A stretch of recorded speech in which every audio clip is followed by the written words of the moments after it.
What first got you excited about blockchains? Think about it. Oh wait. I bet it wasn't multi-million-dollar hacks, exposed data, or finding somewhere safe to store your seed phrase. Was it? Maybe it was the idea of decentralizing a broken financial system. Maybe it was imagining a world where people own their own data and get to sharing the value it creates. Or maybe it was the promise of a fundamentally better way of connecting, communicating, and transacting. The next phase of the internet that empowers us instead of exploiting us. So why hasn't that happened yet? Why are we still living with the same broken system that blockchains promise to fix? It's because blockchains can't keep a secret. Enabling open, transparent systems was only the first half of the challenge. For blockchains to really change the world, they also have to be able to protect our sensitive data when it matters. And that's why we built Midnight, to bring down the final barrier to mass adoption and unlock the full potential of the decentralized web. Let's build the internet we deserve, together. Ladies and gentlemen, we all know this in crypto. Ownership matters. That's why Cake Wallet. Cake Wallet gives you full control of your digital assets, all in one easy-to-use application. You can store Bitcoin, Litecoin, Zcash, Monero, and many more with just one secure backup. Swap between coins in seconds. No copying addresses, no complicated steps, and even includes Bitcoin Lightning for faster payments. And with Cake Wallet built in, you can use crypto in real life through debit cards or gift cards. Simple, secure, self-custody. Download Cake Wallet and take control of your crypto.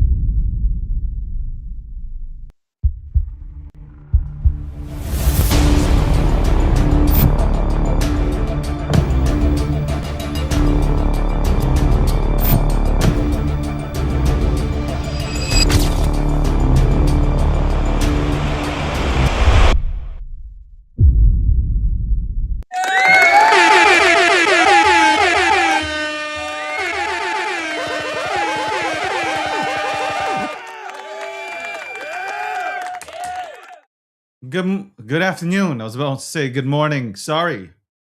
I was trying to get on here the entire time. It wasn't happening. But now I'm here. It's 12:45 p.m. It is episode 750. Episode 750. Sponsored by Midnight. Shout out to Midnight. Shout out to Midnight. Guys, go check out Midnight City, man. Go into Midnight City. Go check it out. I see we got people coming. It's 750, big deal. 750, big deal, man. People quit after 3 episodes. I'm here, 750. That's official numbers. Unofficially, I don't know where we're at, man. We're higher than that, man. 100% higher than that. All right. I'll ask you about your weekends. I'm sure none of you guys went outside. Did we eat our own? What the fuck is going on? Also, shout out to Polymarket. Polymarket is the official prediction market sponsor of the DG brand. There you go.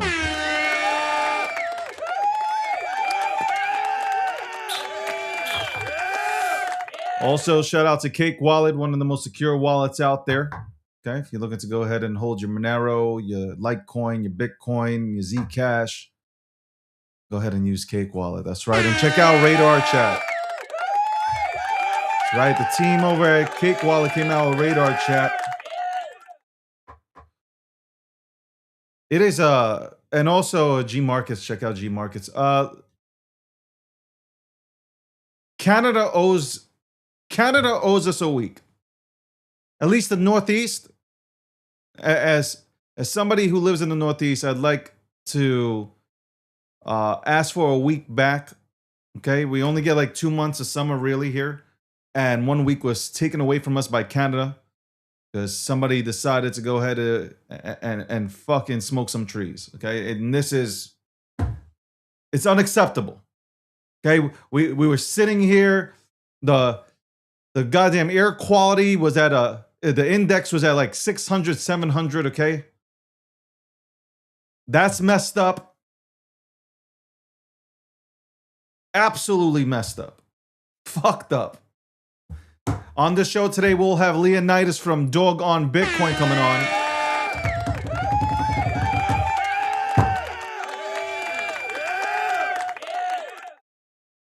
I think it's Leonidas.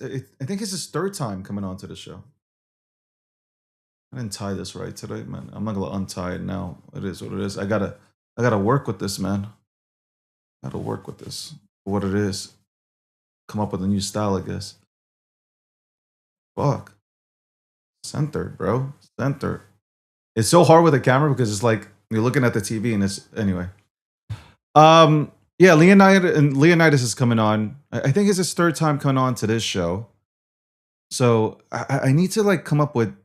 I really need to come up with like something where like never mind. Anyway, we'll talk about again Dog on Bitcoin. I listened to some Bitcoiners cry. Went into a Bitcoin space and they were crying about ordinals and runes, and I was like, man, these guys, this is why we got a problem. Also, I held a space. I came back on Spaces. I held a space. I will figure out how to integrate this show and also have Spaces run live as well. So but you know, I don't want to do that because then like you guys won't show up here. You guys have a hard time already typing in the chat. So I don't know if I want to do that. It splits the audience, even though I might get more of an audience, technically speaking. I feel like Trump going back and forth. We'll talk about the World Cup. Congratulations to Spain. I was rooting for Argentina. Congratulations to Spain, though. Felt horrible for Messi. I wish, listen, it's been a long time since somebody did like a repeat. Argentina really played well. I mean, they did everything in their power, man. But Spain got a team, man. Boy, Spain got a fucking team. So congratulations to Spain. Okay, congratulations to Spain. I got Landy in the back, by the way, in the green room. We'll bring him on here for 15 to 20 to talk about the markets and what he sees. Apparently, I think he's flipped. This tie is bothering me. Apparently, he's flipped bullish. Landy's bullish now. Apparently. I don't know. Landy, the puppet, is bullish. And by the way, Landy is taking my face and he's putting my goddamn face on puppets and shit, man. It's fucked up. It's my IP, bitch. Anyway. Anyway, the puppet is wild, man. The puppet. I think Rob Nelson's mad at me. After I think the show from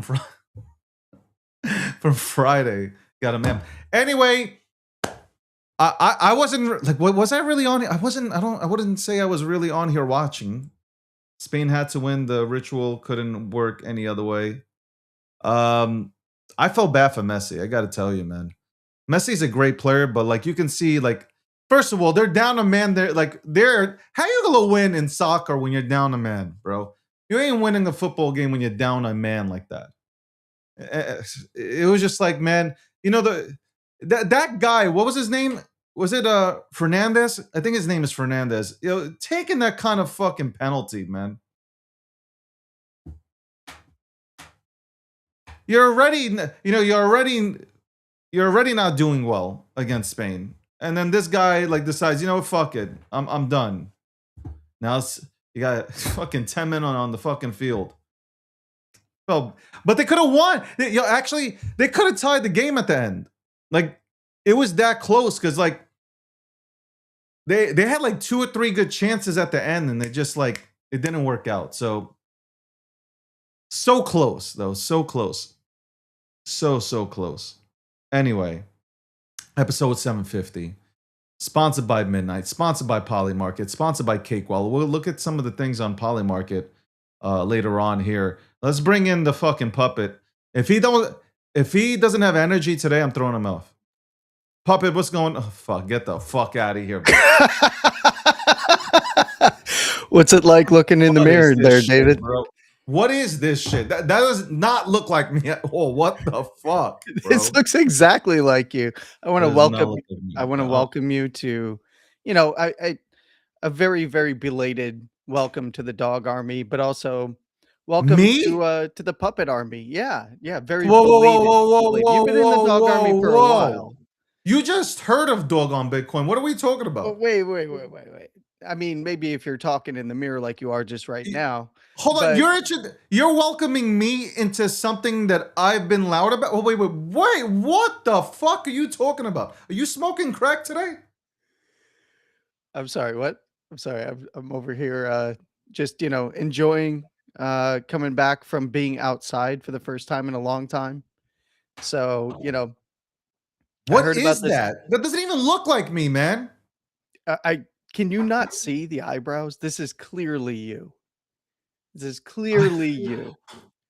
Look What at those is that eyebrows. shit? Look at what he's doing right now. Those are the eyebrows right there. You just, you got some weird fetish, bro. It's fucking weird. Anyway, I looked at.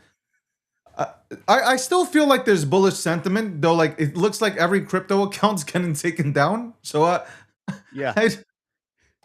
by the way, I've looked at the list. I don't even know any of them. So I don't know like if they're prominent figures in crypto or because I've been around, I've never seen them. So I have no clue. But maybe X is now going completely after. Is X going completely after crypto? I don't know. It's I've seen a few accounts and some friends that have mysteriously disappeared, their accounts suspended, and I'm not really sure why, to be quite honest, because I don't think that they were really doing anything that was violating the terms. So I'm a Time little out. unsure. Time out. Hold on. What? I don't have gray hair on my hair. I got it right here and right here. But relax over there, bits. Okay? Just because you're grayed out doesn't mean I'm joining your club, okay? Not yet. Not yet. No black hair, okay? Relax yourself. This over here, this is from crypto. 100%.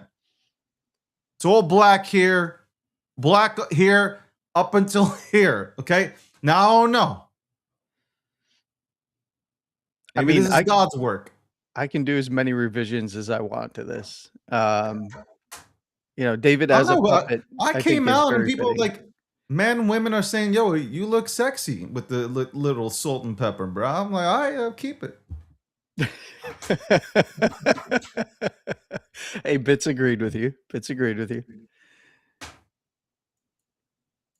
Yeah, look, I had to induct David into the puppet army.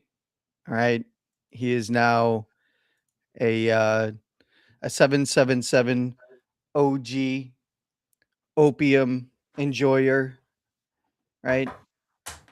So for those that Guys, don't get too understand the excited lore- on TikTok. I don't know what the fuck he's doing with this. He posted a picture of me as a goddamn puppet. It doesn't even look like me. No, that's the real David. Don't let him fool you. This live camera view is a deep fake. He's actually a puppet in real life. Deep these nuts. Anyway.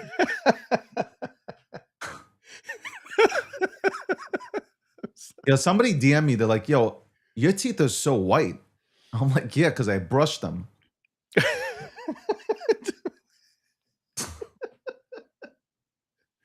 Is that the right reaction? I don't know. Like, it's just like, yeah.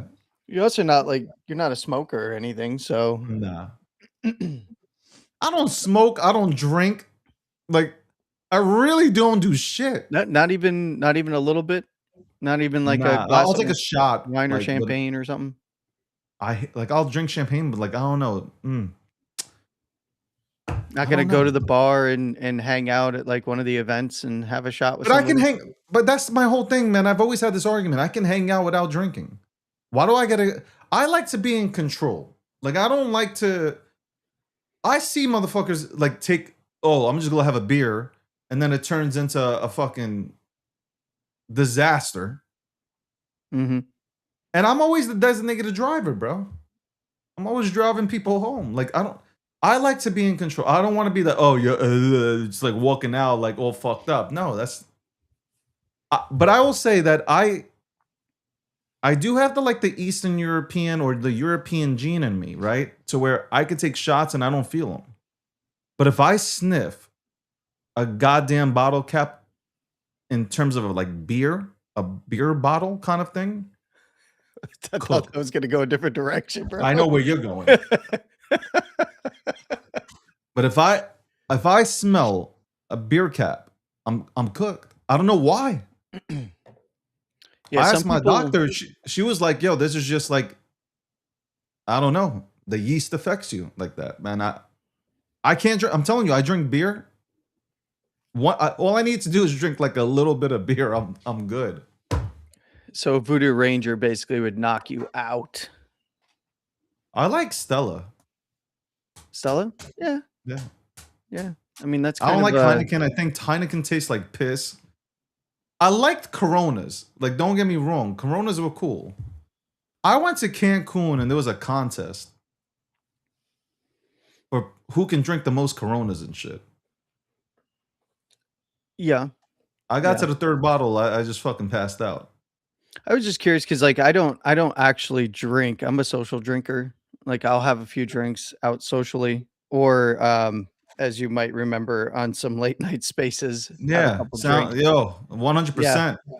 But Yeah, I'm not into wine. I'm not into any. Like I'm not into. yeah. I don't know. I've just never been. You know what it is when you play sports your entire life, and you're strict about like.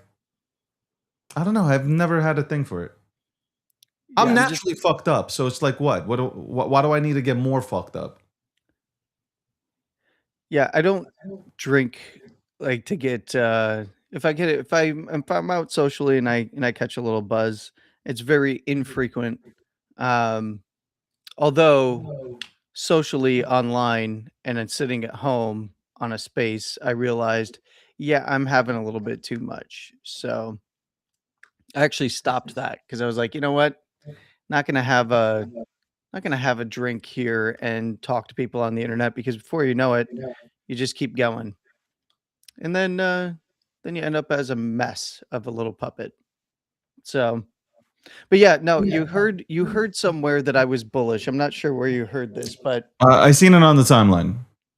okay, no, what I'm doing is I'm laying out the conditions for what I would be looking for further potential upside for Bitcoin, and of course, that being a vector for direction in the rest of the crypto markets, and then what those conditions would look like if they failed and went to the downside.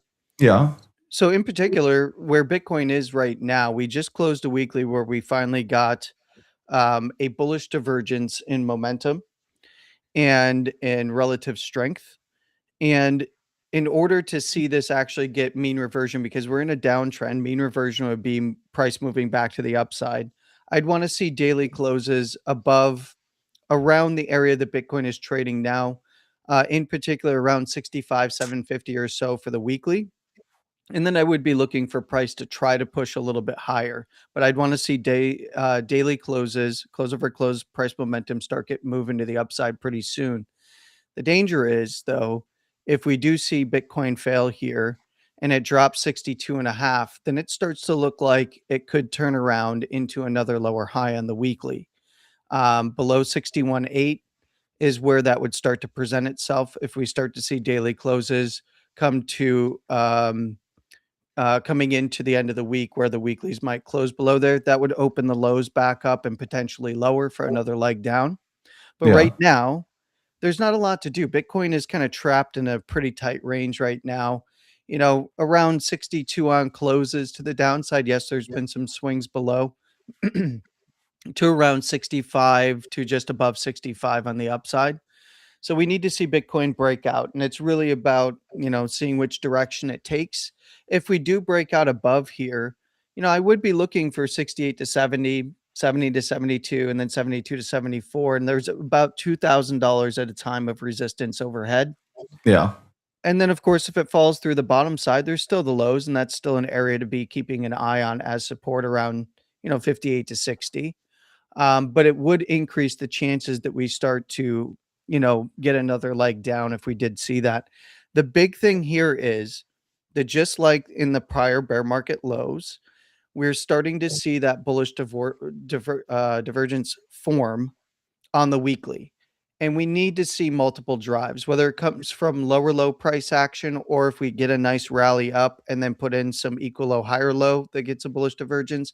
These are the things that we want to see develop throughout the summer coming into fall to actually start setting a macro low area of interest, whether it's here or lower. And I think that it's important that people understand the conditions because it's still a bearish trend on higher term timeframes. And until we see that turn around and break, especially break the downtrend, which is, on a monthly at 82.5, which is a big, big area. That's the prior higher low close. And now a lower high close. If we start to see that breaking, a lot of people get really excited, but it's really about the next move down to higher, lower, equal low structure. If we were to see something like that play out, other than that, it's still a move in progress to the downside. So it's all about just setting the conditions that you're going to be looking for to watch to see the market structure change and just prepare. I've said this a million and one times here. Everybody's sick of it. But here and lower, it's time to accumulate, especially in this time period in the markets. And you've said it many times. Sentiment is shifting. You're seeing NFT excitement come back. You're seeing meme coin excitement come back. This is all right on time for what we've seen in prior cycles.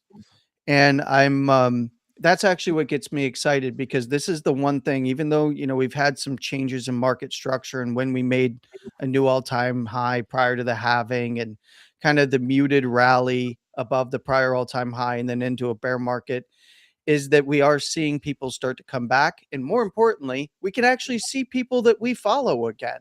So we know that people have been here.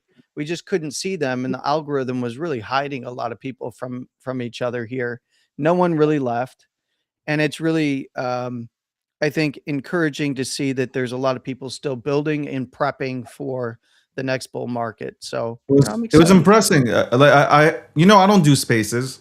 Yeah. I've officially kind of like for the last 10, 11 months, whatever it's been. Like I don't do. I did a few pop up kind of things, like 2 or 3 or whatever. But I did one last weekend. I opened up a space, and it got over like 350 people in it. It was unannounced, and it was at later at night on a Friday, where I'm thinking some people went out, and obviously spaces are saturated to begin with, and it was cool to get on there and just have a conversation with a few people that I've had conversations with in the past. For those who are joining in today, who are coming from, let's say, spaces, and you heard me for the first time, welcome, because I do this show from 12 to 2 p.m. Eastern Standard Time from Mondays to Fridays. I appear on Rob Nelson's show, on Wednesdays at 8 p.m. Eastern Standard Time to talk about politics. You can catch us on TikTok also. We stream everywhere. I just want to say this. Number one, it's what I said on Spaces. I wish everybody the best of luck, with whatever they're doing, whatever project they're creating. Because I had DMs come to me yesterday, and I was just like, I was really like taken back. I wish that space was recorded. It wasn't recorded. It was an 8-hour space. I believe it was 8 hours, right? I think it went 8 hours. Yeah, it was pretty close. Yeah. Yeah. I was just trying to, and for those, a lot of people who tuned in here, tuned in there, and you've already heard the message that I pushed out there stating how, I'd love to be a part of a real movement, like the second coming of like a Wall Street Bets type of thing. Hopefully, and I've been preaching this for months, on here on this show where, I'd love to see everybody, come together. And, because if we all did come together, it'd be fucking fantastic. Pause.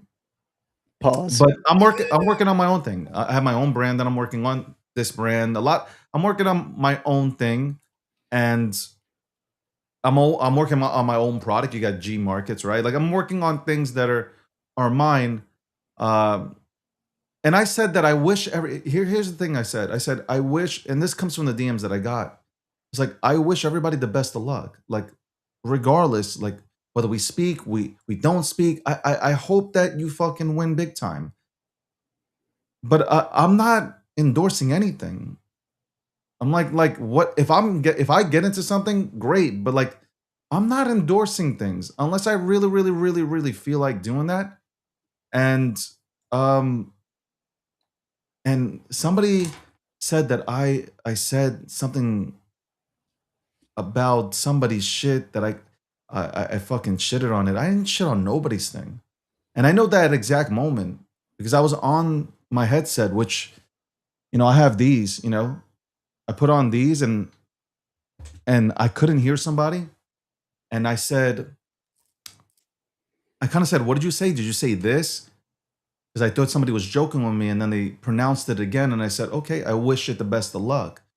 But, it's been spun. And I think people come on here thinking that they can bully people. And I'm gonna just say it. I say things with my chest, man. I ain't gonna be here, like I say it with my chest. You already know this, Landy. Mm-hmm.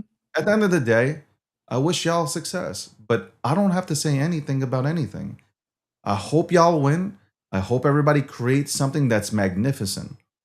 But I'm doing my own thing. That's it. I think everybody's accustomed to the David that was dragged nonstop for fucking months. For no reason. That David's dead and buried. He's not here no more. Okay? So, again, I hope y'all win. Whatever I want to. You see, the thing with me is I don't talk in the back channels. I don't have back channels to talk into. I will tell you, if I need to say something, I will say it to you. And I will not give any fucks about it. But I have nothing to say. I wish you all the best. I hope luck's on your side. I hope you win. But this whole thing about I have to say something, I don't have to say anything. I'm building this time. I'm building my own thing. That's it. And I'm talking about products. I'm focused on my own thing. Like I'm not, that's why I stay. Do you understand why I stay away from spaces? It's nothing but drama. I'm not saying all of them, Landy, but I'm saying a lot of these spaces are just like every time I open up a space, I do it in good faith. I always do spaces in good faith to try to bring people together, and then the words are twisted. And it's just like, it's not worth it. I'll still continue to do like like once a week, I'll get on the microphone to go ahead and do something. But otherwise, I'm not even interested. It's the same thing. It's never changed. It's literally the same thing. Hasn't changed. It's unfortunate because you have good spaces. Wolf Bitcoin and Wolf Financial, they run great spaces. See, I could talk about it's. I don't view them as competition, so I can just say like, hey, I think they run great spaces. I think there are one or two over there that are running great spaces. I can say these things. I think we got caught. I think motherfuckers are still caught up 2 to 3 years ago. I think no, for the most part, ever since I had spaces, I've brung everybody up. I've tried to give everybody a platform, a chance to speak to my audience. It's to my audience that people are speaking to. I've worked for this. I've done this. I've worked my ass off to be here. And I've always tipped my cap and I respected the people that have come along the way. But I know who those people were and who but at the end of the day it was me. Nobody handed me this stuff. Nobody handled it. Zero. I've contributed as much as people have contributed. Do you feel what I'm saying on that one? Yeah. So I feel like, again, I needed to address it because when I got those DMs and people are showing it to me, I'm like, bro, this is why I stay off. This is why I like being here on my show, right? On this show, we talk about crypto, politics, whatever it is, things that are trending. And I feel like, especially when I have guests come on, I feel like I'm in total control, right? Like I just feel, even if you got people in here trying to go ahead and stir up shit. Little Johnny's here today. I've seen him from the corner of my eye. Little Johnny's here. I love him. I don't ban him from viewing the show. I want him to watch. It's more engagement. But I'm in control. You feel me? Like on Spaces, I think you can be in control on Spaces, but then you have this thing where, which this is what I left, was you have, if somebody doesn't like something, now they're opening up a space, and now Well, they're taking your words out of context, and now it's all about this. So they're going to use you as. I'm tired of being used as a stepping stone. Like, if you guys are really about that life and you're good with what you're fucking doing, you don't need me. And you don't need to use me as a stepping stone. You don't need to smear my name and drag me through the fucking ground. Do your thing. You know what's really funny? For somebody who's not that important, which is it's constantly directed towards me. I'm not that important. I got no motion. I got this. I don't got anything, right? It's funny though that you motherfuckers will use my name to go ahead and give yourself some motion. So make it make sense. I don't have motion, but you talk about me. look, there You make is up shit about me. You drag me through the fucking ground. Then you wonder why, like, that part of my life, that person, that nice person that would come on to Spaces, that guy is buried. Like, that motherfucker's dead. Like, that DG version is dead. He's gone. And I have no feelings. well, look, it comes Zero. down to a few different things. One, you were always very generous with giving the microphone to relatively unknown folks and just kind of letting your stage stay open for conversation, right? And You were on that space. Like, did I say anything bad about anybody? not that I heard, no. I No, I was try to there pretty tell much full time. people, rally with each other, have conversations with each other, support each other. Okay. If you want to support each other, you can support each other. It's okay. I have not come out here saying don't do this, don't do that, don't like him, don't like her. Like, I don't care. Like, that is not my job.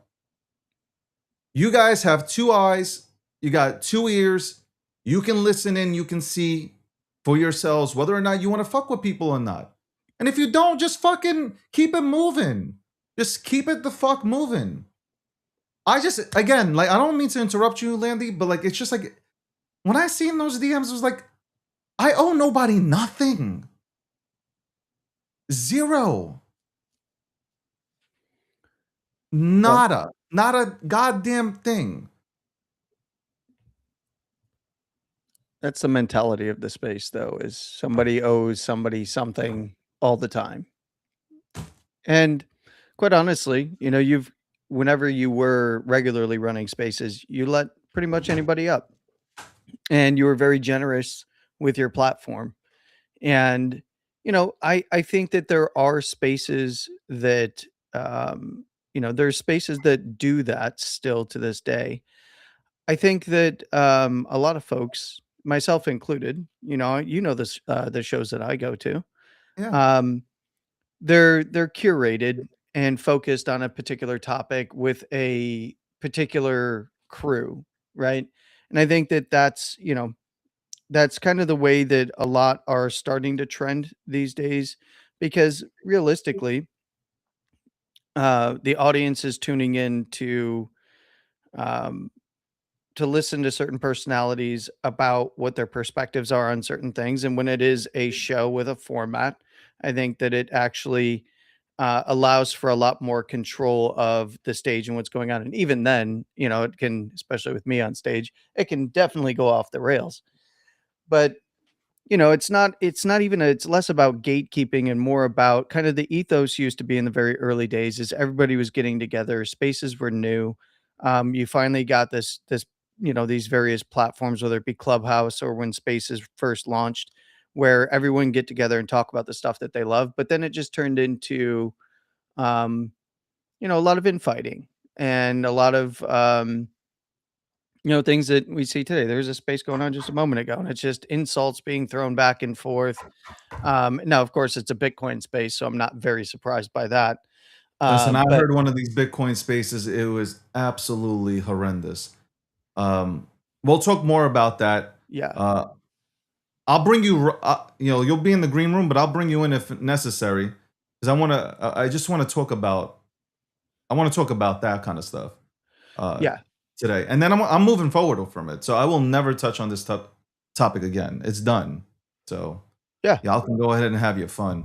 Well, We'll I'm be excited back. because I know you got Leo here. Yeah, Leonidas is coming on in a minute or two. We're gonna go to a commercial break. Okay, we'll talk about everything that's happening. Talk about dog. We'll talk about memes. Talk about all that good stuff. Dog mode Um, nodes, baby. oh, here we go. Hell Anyway, yeah. we'll be right back right after this. Puppet. Goddamn Puppet. Everybody say bye to Puppet. He'll be back though. He's here. Puppet. Puppet. We'll be back right after. What first got you excited about blockchains? Think about it. Oh, wait. I bet it wasn't multi-million-dollar hacks, exposed data, or finding somewhere safe to store your seed phrase. Was it? Maybe it was the idea of decentralizing a broken financial system. Maybe it was imagining a world where people own their own data and get to sharing the value it creates. Or maybe it was the promise of a fundamentally better way of connecting, communicating, and transacting. The next phase of the internet that empowers us instead of exploiting us. So why hasn't that happened yet? Why are we still living with the same broken system that blockchains promise to fix? It's because blockchains can't keep a secret. Enabling open, transparent systems was only the first half of the challenge. For blockchains to really change the world, they also have to be able to protect our sensitive data when it matters. And that's why we built Midnight, to bring down the final barrier to mass adoption and unlock the full potential of the decentralized web. Let's build the internet we deserve, together. Ladies and gentlemen, we all know this in crypto. Ownership matters. That's why Cake Wallet. Cake Wallet gives you full control of your digital assets, all in one easy-to-use application. You can store Bitcoin, Litecoin, Zcash, Monero, and many more with just one secure backup. Swap between coins in seconds. No copying addresses, no complicated steps, and even includes Bitcoin Lightning for faster payments. And with Cake Wallet built in, you can use crypto in real life through debit cards or gift cards. Simple, secure, self-custody. Download Cake Wallet and take control of your crypto.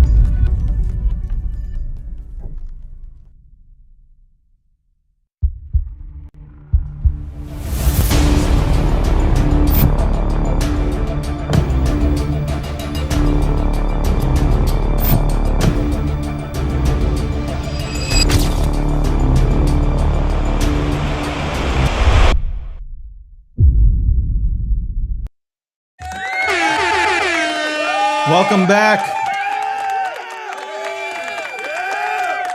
You know what? I'm gonna purposely get more sponsorships just so I can have like 19 commercials. Just to fucking, yeah, I'm gonna get more sponsorships onto this show. I can have like 40 sponsorships here. I might do that. Just so we could play like an hour's worth of commercials. I know Cake Wallet looks good. I've been telling you Cake Wallet is... Never mind. You guys are... This is what I'm talking about. You guys don't listen. You guys don't listen. By the way, anything that I say here is just educational. It's not financial advice. I'm not a financial advisor. I'm just a guy who clicks keys and talks on a microphone and into this thing. Camera stuff. Okay, ladies and gentlemen, we got this guy Leonidas is making his third appearance here. Now he's on here. Leonidas! What's going on, brother? Yo, what's good, David? It's great to be back. Third time, man. Like, that's a big thing. I just want to let you know that's a huge thing.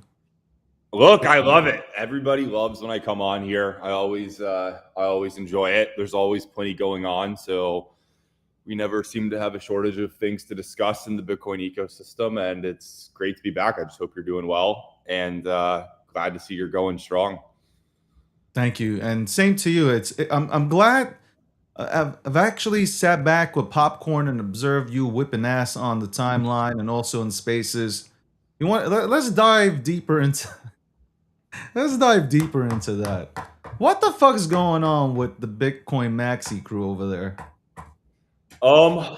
So man, yeah, it's kind of a little bit of a mess right now. The Bitcoin ecosystem has broken into these different factions and everybody's at war with each other. So this is a war at the social layer of Bitcoin, I will say. They're trying to take it to the consensus layer, but right now it's purely a social layer thing. So the reality is there's a bunch of people who care a lot about Bitcoin and want to see it succeed and want to see the price of Bitcoin go up. They just disagree about how we make that happen and the direction that Bitcoin goes in. So those people are fighting on X and in X spaces perpetually 24/7 at all times at war with each other on X right now. So there's a little bit of if you're not in the Bitcoin filter bubble on X, you might not see this stuff, but if people are, it's been crazy, man. There's a few characters on this app that like to stir the pot, kick the hornet's nest and just try to create as much chaos as possible. And if you were there during the block size wars, you remember it gets kind of messy when a decentralized network has to figure out who's the boss and like what the direction is, because there isn't like a very formal way of doing this. It's kind of like a mass psyop you have to do to everyone to convince people that your side is the future. So it's very interesting what we're going through. Very reminiscent of the block size wars, I would say. Maybe a little bit less leadership and less, little bit less reason being used. It's a lot of emotional craziness, man. It's crazy out there. Do they not I'm looking at some of these people that are talking about Bitcoin, and I specifically start looking, and maybe this is bad, but I look at when their accounts were created, and it's like 2023, 2022, 2024. And they're okay, like, and some people say, well, you can't judge on that, but I'm like, yeah, but it's the first time I'm hearing from them, and they're telling people how things should be working. Do they just not understand this new generation of Bitcoiners, I guess? I don't want to call them Bitcoiners because I think Bitcoiners are more open-minded. These new generations of maxis, do they just not understand culture, meme culture? Like they don't understand that like dog on Bitcoin will bring a youthful movement onto Bitcoin who will ultimately purchase more Bitcoin as a result. Yeah, look, it is interesting. Your observation is an observation that I've had as well. I think a lot of these individuals, specifically who are in this Bitcoin Knots, BIP 110 community, I believe, yeah, they showed up in the last cycle, sort of like post FTX. It's been very interesting to have these debates with them because what I found is, yeah, they don't seem to understand Bitcoin very well, right? I think we have to take a step back and understand like how we got here, right? So Bitcoin had this major governance battle in 2017. The side that won ultimately decided to scale Bitcoin off of Bitcoin with this Lightning Network, which is a really cool state channel solution. The issue is that it didn't really manifest itself in the sort of level of adoption that it needed to be this like huge success, right? In 2021, they finally built this thing, they deployed it, and it's supposed to just overnight, these El Salvador is going to have these circular economies with mass adoption of Bitcoin, and everybody's doing Lightning Network and using it to buy coffees and all this stuff. And it just didn't happen, right? It's a cool tech. It's like a novelty for like Bitcoin maxis to mess around with, but it didn't work. Like, it's just the reality. Like, we don't have billions of people using Bitcoin as money. That did not happen. I think eventually it will happen. I don't think the Lightning Network is going to be how we achieve that. But the bottom line is the group of people we anointed Bitcoin Core to sort of run Bitcoin and take us down this path of the Lightning Network and scaling off chain. What that's ultimately resulted in is a failed experiment. So we're kind of back to the drawing board. People are revolting against that group of people. And you now have these three new factions. I call them like the suit coiners. So these are like the paper Bitcoin, Wall Street, ETF, sailor guys, right? Yeah. And they come here and they're like very smart. They like understand economics. You know, they're coming from Wall Street. Many of them already, you know, very financially successful. And then you've got the sort of like ordinals and then runes, meme coins, JPEGs, the crazy experimenters, DeFi on Bitcoin, the degens, okay? And that's like the crypto natives. Like imagine your Ethereum degens and your Solana degens. It's that, but it's like an even crazier, like hardcore Bitcoin version of that. So that's us. And then there's this group of people who started as a reaction to us. They're like, whoa, pump the brakes here. We don't like that there's meme coins and NFTs on Bitcoin. So then this group of people, this is the people who are proposing this fork, BIP110. It's a Bitcoin improvement proposal that tries to stop ordinals and NFTs on Bitcoin. That group of people, I call them like the ossifiers, or even more appropriately, the downgraders. They want to like take Bitcoin backwards. They don't want any innovation on Bitcoin.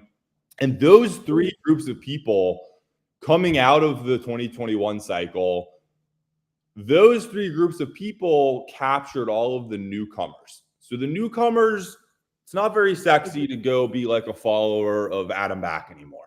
People are, you know, seduced by Luke Dash Jr., Dogcoin, Sailor. These groups have captured all the newcomers, and now we're all sort of jockeying for power, and it's a little bit of a mess, man. Nobody really knows what's going on in Bitcoin anymore. Like I have a direction that I think Bitcoin should go in, and we're gonna fight for that. We're gonna fight like hell for dog mode and to make sure that Bitcoin stays, you know, censorship resistant and neutral at the base layer. But there's a lot of people who disagree with that, and yeah, we have to fight these guys and win.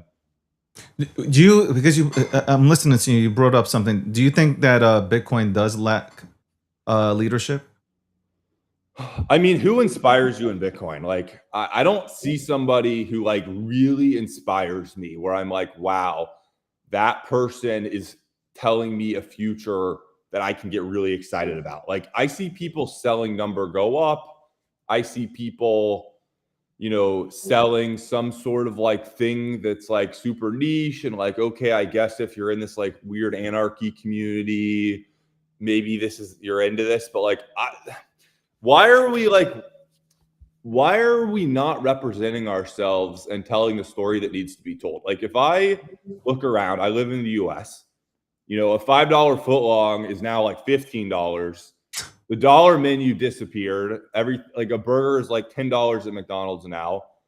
And I don't know, man. It's like the left in our politics says, you know, one reason for that. The right says there's another reason for that.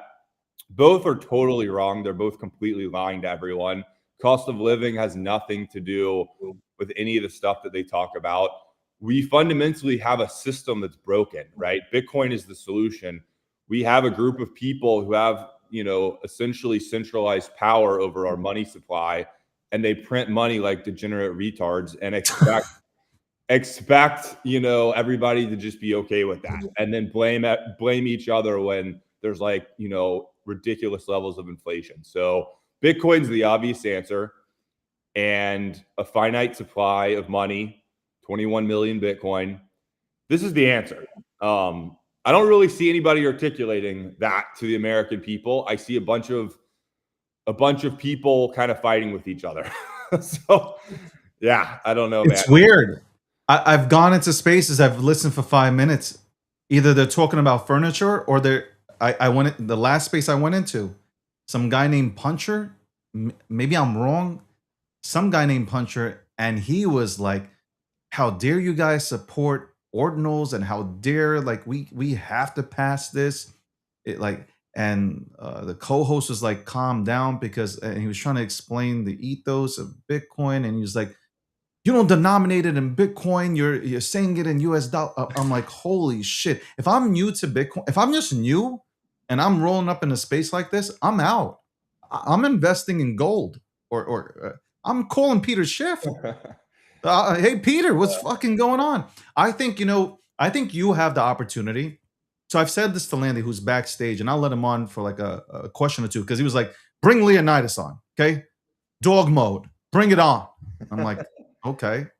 I think you have the potential to bring a hell of a lot of new people into Bitcoin with what you're doing. Like, I really, and I've stated that so many times. I'm not just saying that because you're on the show. You can replay it. Said this is exactly what Bitcoin needs. And this is something that Sailor, who's been on the show and a lot, don't need to push this away. This is necessary. You want to bring the younger generation, like more youthful generation, like that cypherpunk generation, back into this motherfucker. This is how you go about it. So that's how I feel. Yeah. So I think Dog's really unique in that it's purely designed to create this mass onboarding event for Bitcoin, right? Like if a meme coin on your blockchain goes to the moon, that's tens of millions of people downloading self-custody wallets. They're probably going to end up buying Bitcoin in order to buy Dog. I watched this on Ethereum with Shiba Inu, right? Like, this is literally the absolute max best scenario for your chain, is that you get lucky enough to have this meme coin that just goes insane, right? It is, there's nothing like it. Yeah, you got to get people onto your chain somehow, and you got to get people actually using the chain. The problem with Bitcoiners is coming out of the block size wars, because the group that lost wanted to scale L1 and get people to use L1.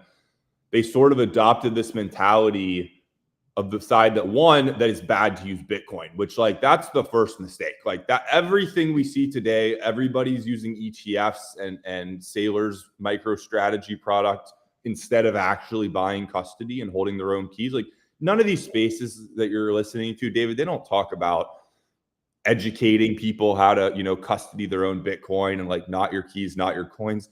They just completely gave up on all that, right? And this whole new generation of people that's here, they don't even remember ever hearing any of that stuff. So, like, somebody has to basically sort of do a reset here and be like, whoa, like, let's pump the brakes. It's cool that you guys are trying to get, like, nation states and institutions to join Bitcoin. That can be a way that we make Bitcoin go up. But it's also important not to just completely throw out everything that made Bitcoin incredible and the culture that got us here. So we're really the people who are going to do that, right? Like, we are the ones who use Bitcoin every day. So a few stats for you here. Majority of transactions in a Bitcoin block are Bitcoin meme coins. Bitcoin meme coins are more popular than the BTC transfers of money or store of value on the Bitcoin network right now. Like, we're actually using the chain. These guys just told each other, hey guys, we got to stop using the chain. So we showed up, and now we do our DeFi activity. And that is the number one activity on the network. By transactions, we've paid over $500 million in fees to secure the network. We're now doing this Bitcoin client called Dog Mode. Like, we're the ones actually kind of using the network. And when you're the ones using the network, you kind of get a say in what to do, because the miners work for the people who use the network, not the people who hold, Bitcoin in some paper wallet that don't really understand how the network works or how the governance works. Welcome to the breakdown. By the way, you're on episode 750. That's a big thing. Okay, hold on. That's a fucking big thing. Joined by Leonidas. I'm sure all you guys have tuned in to obviously watch your boy go ahead and drop knowledge here for all of us here. Shout out to TikTok for giving me the limited ban again unoriginal content. I give up with them. Like, every single note that I send in, basically everything that we've designed is unoriginal. Apparently, their algorithm is hella stupid. All right. You look at the markets. memes are a big thing right now. I'm sure you see it, Leonidas. Like memes are a really big thing, and you have all these chains that are coming out. You got Robinhood's chain. You got obviously Base. Base app has been switched over to Kobe. Um, how do you feel about the meme economy in general? Do you think it comes roaring back? Do you think we'll have like a real with Robinhood's a behemoth. So Robinhood comes in, I have always said that like they're the best onboarding tool for normies to come through because a lot of people use it like more than anything else. But with about 4 chains right now or 5 chains fighting to get the meme economy's attention, what do you see for the memes in general? Yeah, look, I think memes are like, if you win the memes, you win the internet culture, you win the crypto natives, you win the activity. It gives a reason for developers to go build more things. It's sort of the spark that lights the fire. I think memes are like, these are the most important thing that your blockchain has to be good at, which sounds crazy. It sounds kind of crazy that like, oh, meme coins are the most important thing in crypto. But if you actually watch the way that these ecosystems grow up, you start with these kind of silly memes. And whether they're pictures of monkeys or they're, a dog coin, like this is how you get people to use your blockchain and like build the decentralized exchanges and build the lending and like build all this stuff. So I think it's like, this is like a requirement. Like if you're building a blockchain and like you don't have any memes, like good luck, man. I'm wishing you luck, but that's how all the chains that I've kind of seen that are these like multi-purpose, general purpose blockchains have succeeded. Like Ethereum and Solana, they won because they won the memes, right? And if you get people doing the monkey pictures and the dog coins on your chain, you win. So Ethereum, for some reason, in their infinite wisdom, decided to like, love and embrace the memes for one cycle and then like tell everyone during the bear market how bad it was that they're doing memes. So then they did the memes on another chain and now that chain is kicking the other chain's ass.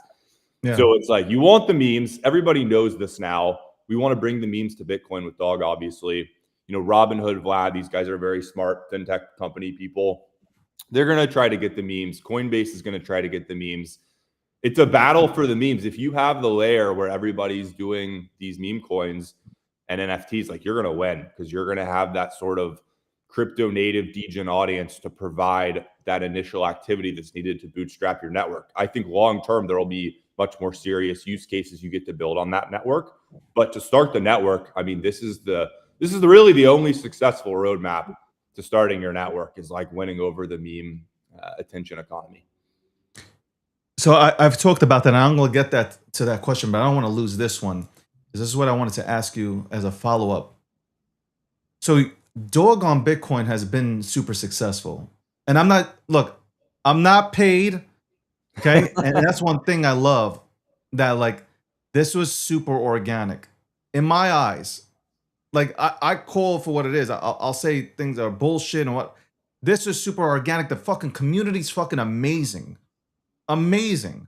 And I can talk about you guys all day to get engagement, but I don't do that. Like I say once in a while, what's up?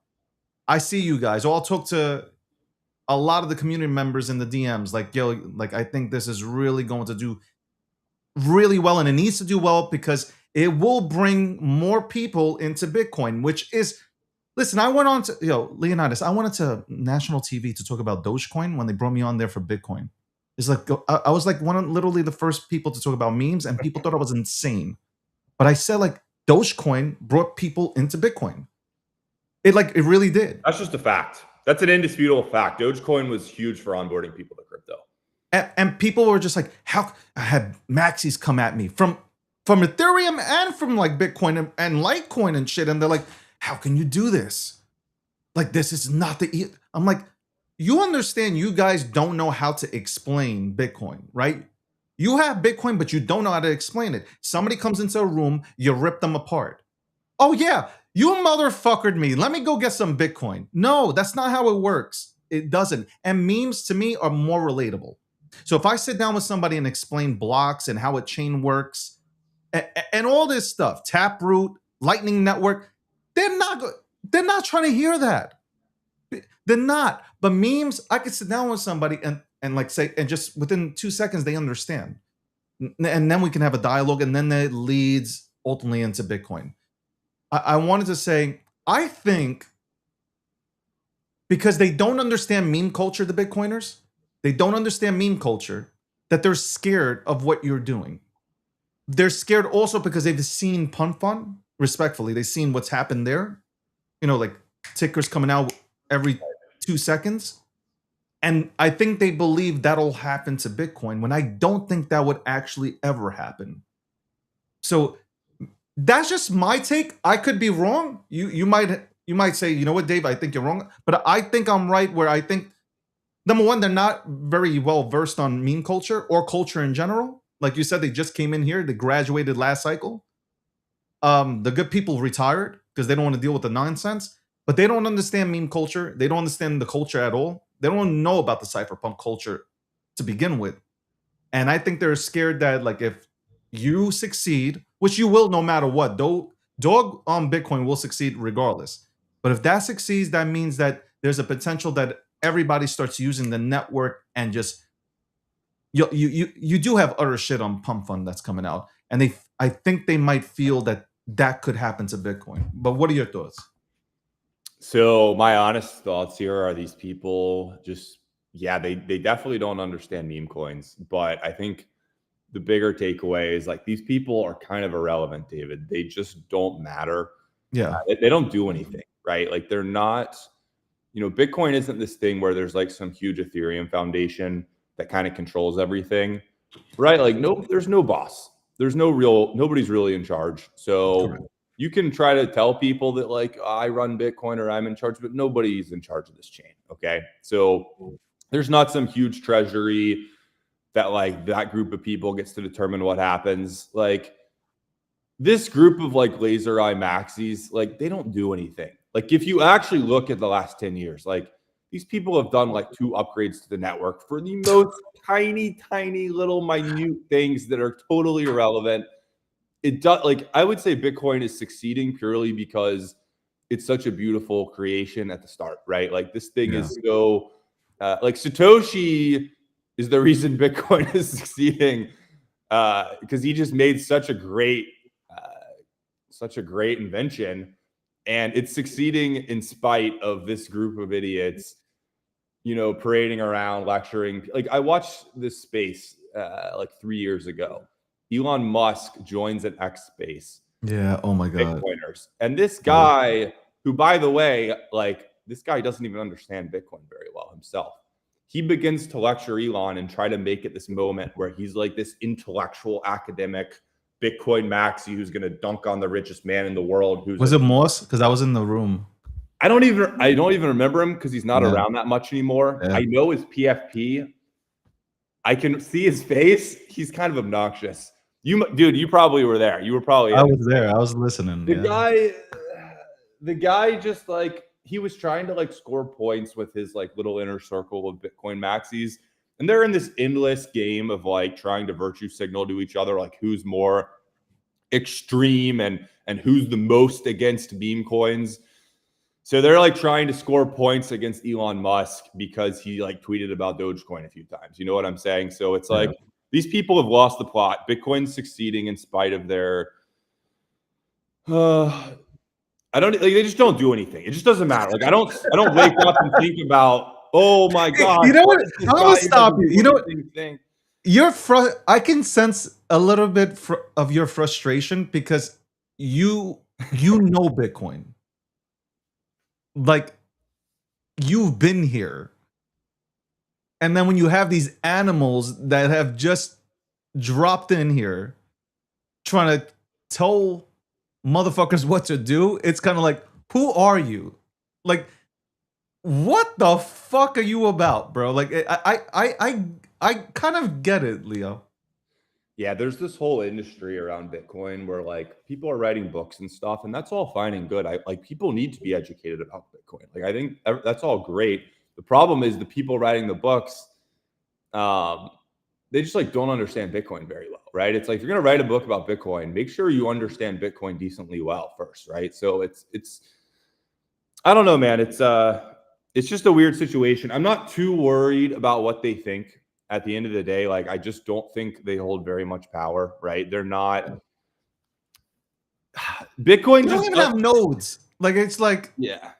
I mean, like it's right. Like I don't need to win over this group of people, to be honest with Yeah. you. It's like you're much better off bringing in a new group of people who isn't like brainwashed with this insane ideology. So that's the plan. Do you see? So I mean, have people, have the old school Bitcoiners reached out to you, like an Adam Back? Are these people reaching out to you and saying like, you know what, this actually is a good thing for Bitcoin? It puts more eyes, more youthful eyes onto the network. Because Yeah. everybody, you know, here's the thing. Here's the fucking thing that I don't like. You contradict yourself, not you. They do. When you say you can build everything on Bitcoin, right? You don't need you don't need these things over here. You can build we can build everything on Bitcoin. I've been in these conversations. Yeah. You can build everything on Bitcoin. So the moment somebody tries to build something on Bitcoin, we can't build that on Bitcoin. So which one is it? Then you can't dog these other these other protocols. If you say you can build on Bitcoin anything you want, we can build it on Bitcoin. We can make Bitcoin everything. But then as soon as somebody goes ahead and creates something and you try to push it out, then what the fuck, bro? But it has like a Adam Back and a bunch of the Yeah. old school cats reached out to you and said, you know what, we see what you're doing, we like it. So there's definitely been some of that. I would say most of these guys though fit into this camp of they do understand Bitcoin. They're very bright. They don't have any sort of like technical educational limitation in these conversations. Like they know exactly what's going on. So there's no way they side with this BIP 110 group of people. So that's good. They're not like taking the side of BIP 110. We're in like a temporary alliance with this group of like the intellectual maxis purely because we have a common enemy. The problem is though, they're trying to walk this fine line of being anti-meme coin, but also anti-BIP 110. So like the BIP to stop the meme coins, they're against, but they also claim to, you know, not like the meme coins. So of course that's total, you know, bullshit, right? Like Yeah. Adam Back has a company that created a few years ago and it was like a cool thing, you know, an NFT marketplace on Bitcoin and all this stuff. Like the guy is completely intellectually dishonest in these conversations. And I get what he's doing. He's being a politician. He has to basically walk this fine line so that he keeps his audience. And he wants to sort of have his cake and eat it too. And like have the Ordinals and Runes people kind of support him. And then also have Luke Dash Jr.'s fans, you know, support him when that fails. So he's just trying to be relevant desperately in a time where, like I said, like he was in the sort of ruling faction of Bitcoin for many years. He was sort of given free reign with Blockstream and Bitcoin Core to like do this Lightning Network experiment, try to do that future for Bitcoin, and he failed. So now he's sort of getting overthrown. And I don't think, you know, he's just hanging on for dear life to not just completely be totally irrelevant. He still wants people to listen to him. So he thinks the way to do that is to like not really pick a side. But the reality is like you gotta pick a side. Like we're either gonna do Silicon Valley style, you know, DeFi and experimentation and have 1,000 companies come and build and innovate on Bitcoin, which Adam Back should totally be for. He's basically one of those companies. Or we're going to be this ossification, you know, nobody touch anything. Actually, maybe we will touch something, but we're going to make the box sizes smaller and we're going to go back 15 years. Like that group of people can win. I think we're a much better version of Bitcoin. I think people should be building on Bitcoin. I think it's ridiculous to scare away developers. It's leading to a brain drain. And yeah, Adam Back. I don't even think Adam Back knows what he's doing anymore. Like he's just kind of going with the flow. These JPEGers showed up. These crazy BIP 110 people showed up, and now he has to like tweet about us instead of whatever the hell he's tweeting about 3 or 4 years ago. So he's trying to stay relevant, man. It's a game of attention. That is, I'm gonna bring in Landy, who I think is like, he's a secret Bitcoin maxi, though he tries to like, I think what you just said about Adam Back, I think Landy tries to do it. I don't know if you know Landy, but Wow. Landy, we have, you know, we have Leo on here. You said, you know, it would be really cool to bring on Leonidas. Well, I brought him on. Yeah, because he's one of the most coherent in making any argument about what's happening on Bitcoin at this particular time, and has been for quite a long time now since he's joined the Bitcoin network. And see, here's the difference between Leo and a bunch of these other folks that are out there talking about it. He's actually worked on the network. He's actually done things on the network. He's actually pushed the network forward in a meaningful way, which is honestly one of the reasons why Luke and the BIP 110 crew is losing their minds. The the biggest thing here is I listen to a lot of these conversations as well, and obviously I've talked to Leo. How you doing, Leo?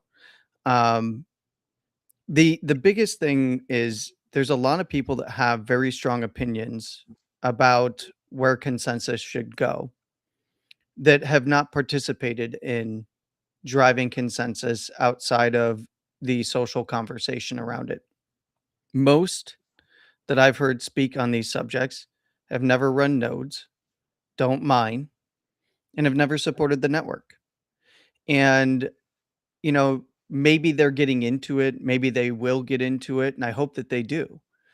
But there is um there's this world that they seem to live in that is unrealistic about what the Bitcoin network is. They have a lot of misconceptions about what it is and how to achieve consensus.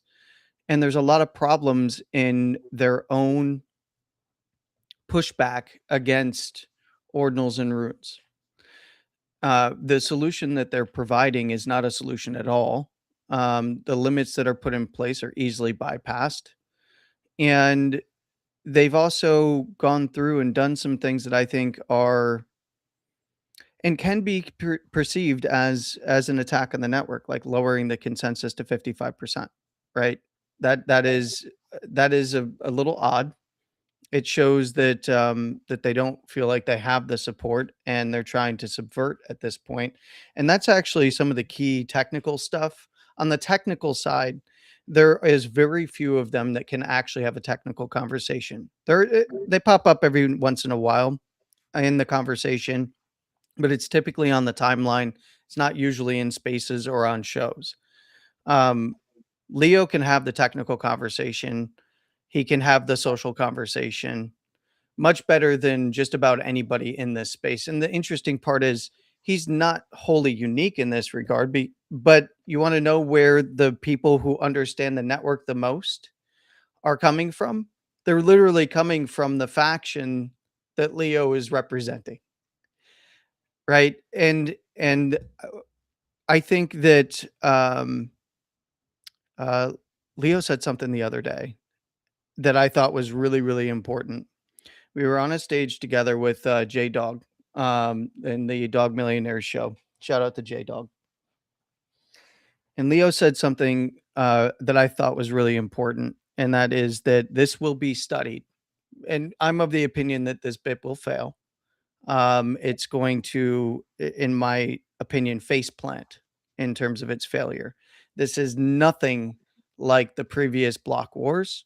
This is nothing even close to approaching the uncertainty, the fear, the any of the tangible network level considerations that we had to deal with at that time. And this will be studied.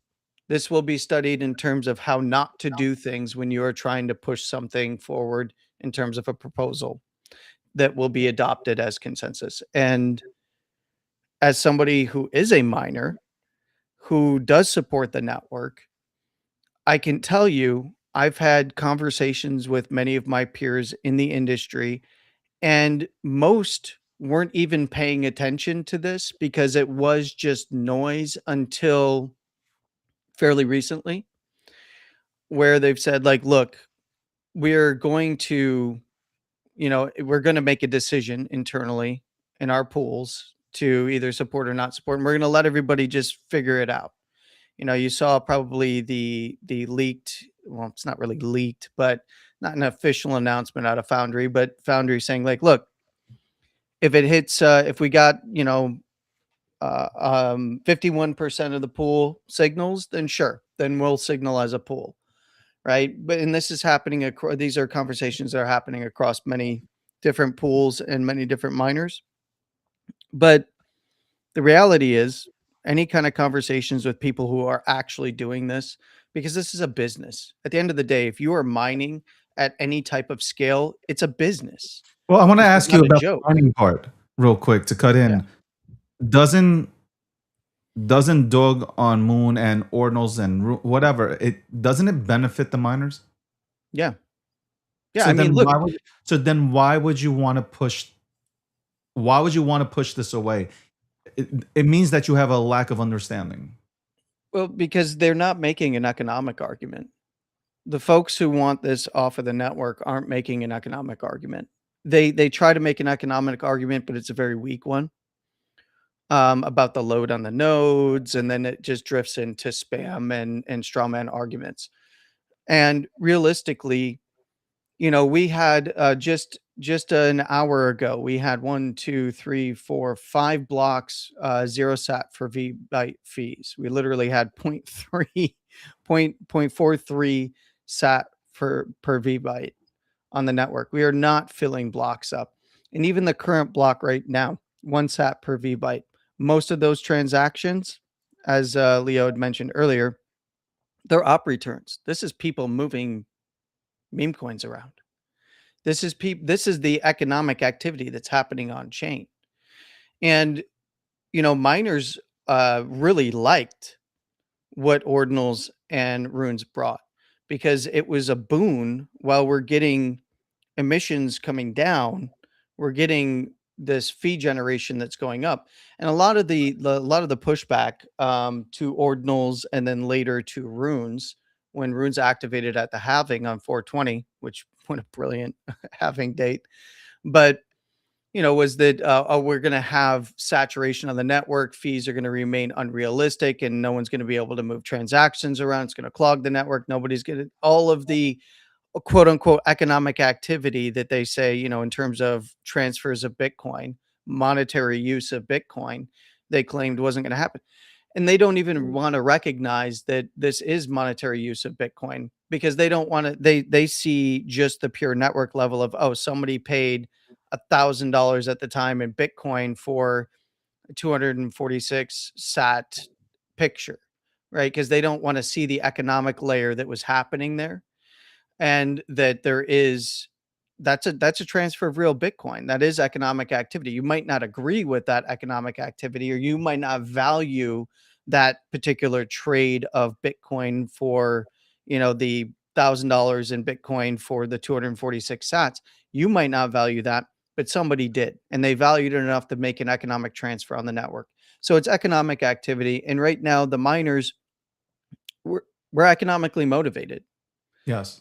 And the last question I want to ask Leo is about Dog, and obviously any new updates. What can you tell us?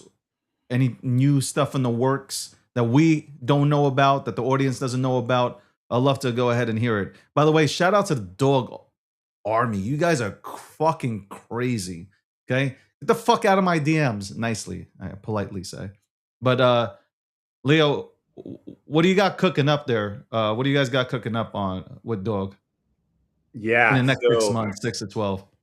Listen, we've been fighting these guys for years. This is not a new thing. Luke Dash, from the moment there was an ordinal inscription hitting the network, Luke's been very angry and trying to, stir up people against us. So we've been fighting these guys for years. We've gotten tired of essentially a group of people who kind of sit around all day and try to lecture other people and tell them what to do in the block space that they bought and are doing valid Bitcoin transactions in. If you buy the block space, no other blockchain does this, by the way. No one gives a shit. It's like you buy the block space, you do your whatever you want, your meme coins, your NFTs, your DeFi, and you move on with your life. You validly purchased it from a miner, like do whatever you want.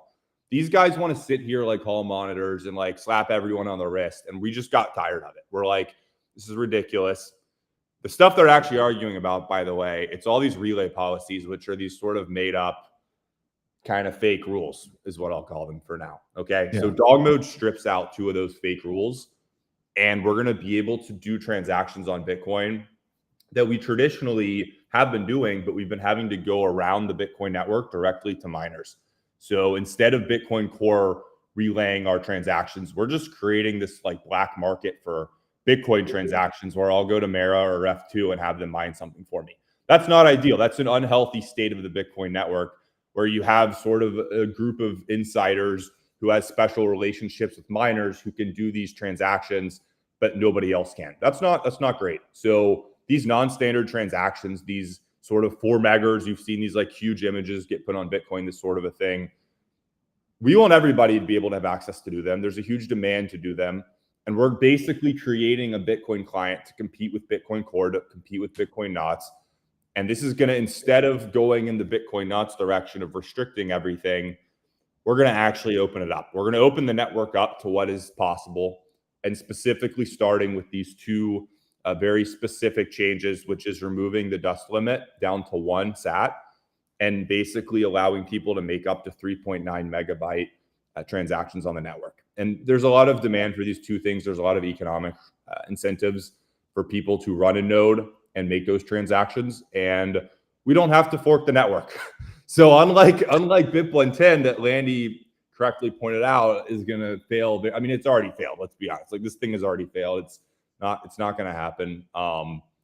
Unlike that, like, all we have to do is basically make a few tweaks to fork Bitcoin Core, make a few tweaks, and then get people running these nodes and broadcasting, economically relevant transactions into a mempool that incentivizes, at first a little bit of hash rate, but then a growing amount of hash rate to mine those transactions, right? And if you're a miner and you just see these juicy transactions sitting there with a bunch of fees attached, the incentive is you're going to mine them probably, right? So we've done this actually before. We just didn't make a Bitcoin client to do it. This is how we lowered the kind of floor on the fee market from 1 sat to 0.1 sat. Op return has been increased as well through a similar sort of means. So we're just going to keep pushing the envelope here. And I'm measuring Bitcoin. Winning on Bitcoin does not mean, oh, I dunked on someone in the next space. Nobody remembers that. Nobody cares. Winning on Bitcoin is when I run Bitcoin 100 years from now and I look back in the blocks, right? Bitcoin blockchain is just a bunch of these 4 megabyte blocks. Did you leave your legacy is left in those blocks? If you're not in those blocks, you did not matter. Doesn't matter. Nobody cares. The dog army is leaving our stamp on this network inside of the actual blocks. And you're going to see that. You've seen it for the past couple of years. And we're going to now do it at even more kind of higher governance level in the network. And you're going to see the legacy that we left on this network. And the dog army is, we're going to, kind of teach a lesson for if you do want to make changes to Bitcoin, how to do that. A lot of people talk about making changes to Bitcoin. A lot of people do all these like crazy things that'll never work. We're taking the sort of easiest, shortest, least path of resistance way to making these 2 changes on the network, upgrading the network, and showing people that, hey, the dog army is here to stay. We're part of this. We're the ones actually using the chain. We use BTC as money every single day. We're securing the network and paying the fees now. We're the ones actually going out and doing work to onboard people. We have a say here. So this is us. This is us firmly planting our flag on Bitcoin. Well, I want to give you, let me go ahead and.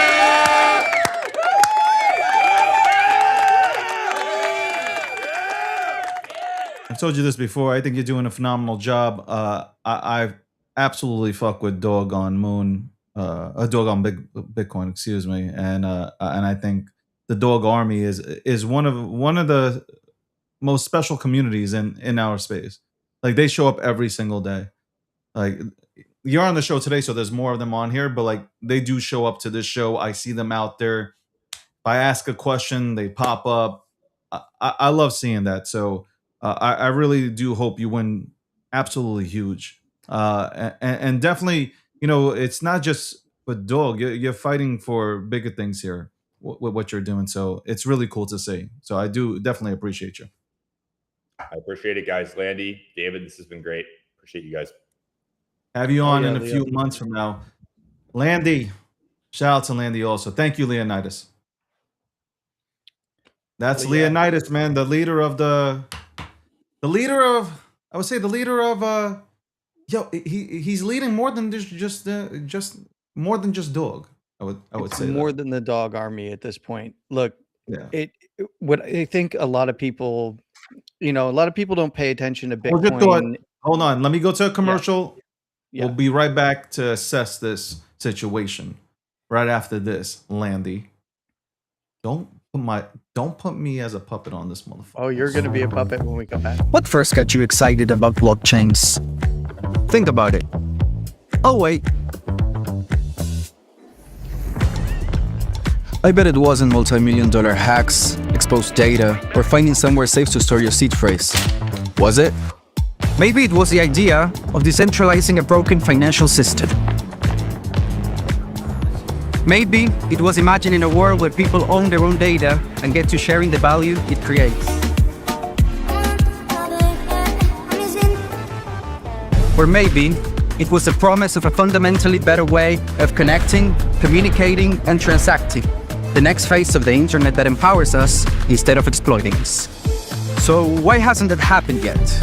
Why are we still living with the same broken system that blockchains promise to fix? It's because blockchains can't keep a secret.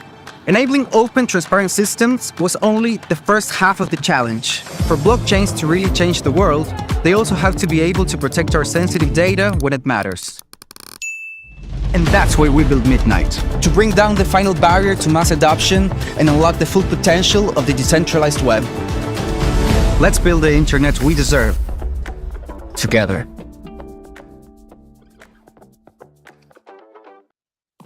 Ladies and gentlemen, we all know this in crypto. Ownership matters. That's why Cake Wallet. Cake Wallet gives you full control of your digital assets, all in one easy-to-use application. You can store Bitcoin, Litecoin, Zcash, Monero, and many more with just one secure backup.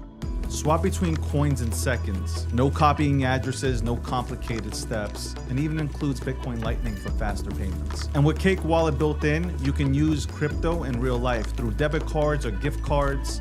Simple, secure, self-custody. Download Cake Wallet and take control of your crypto.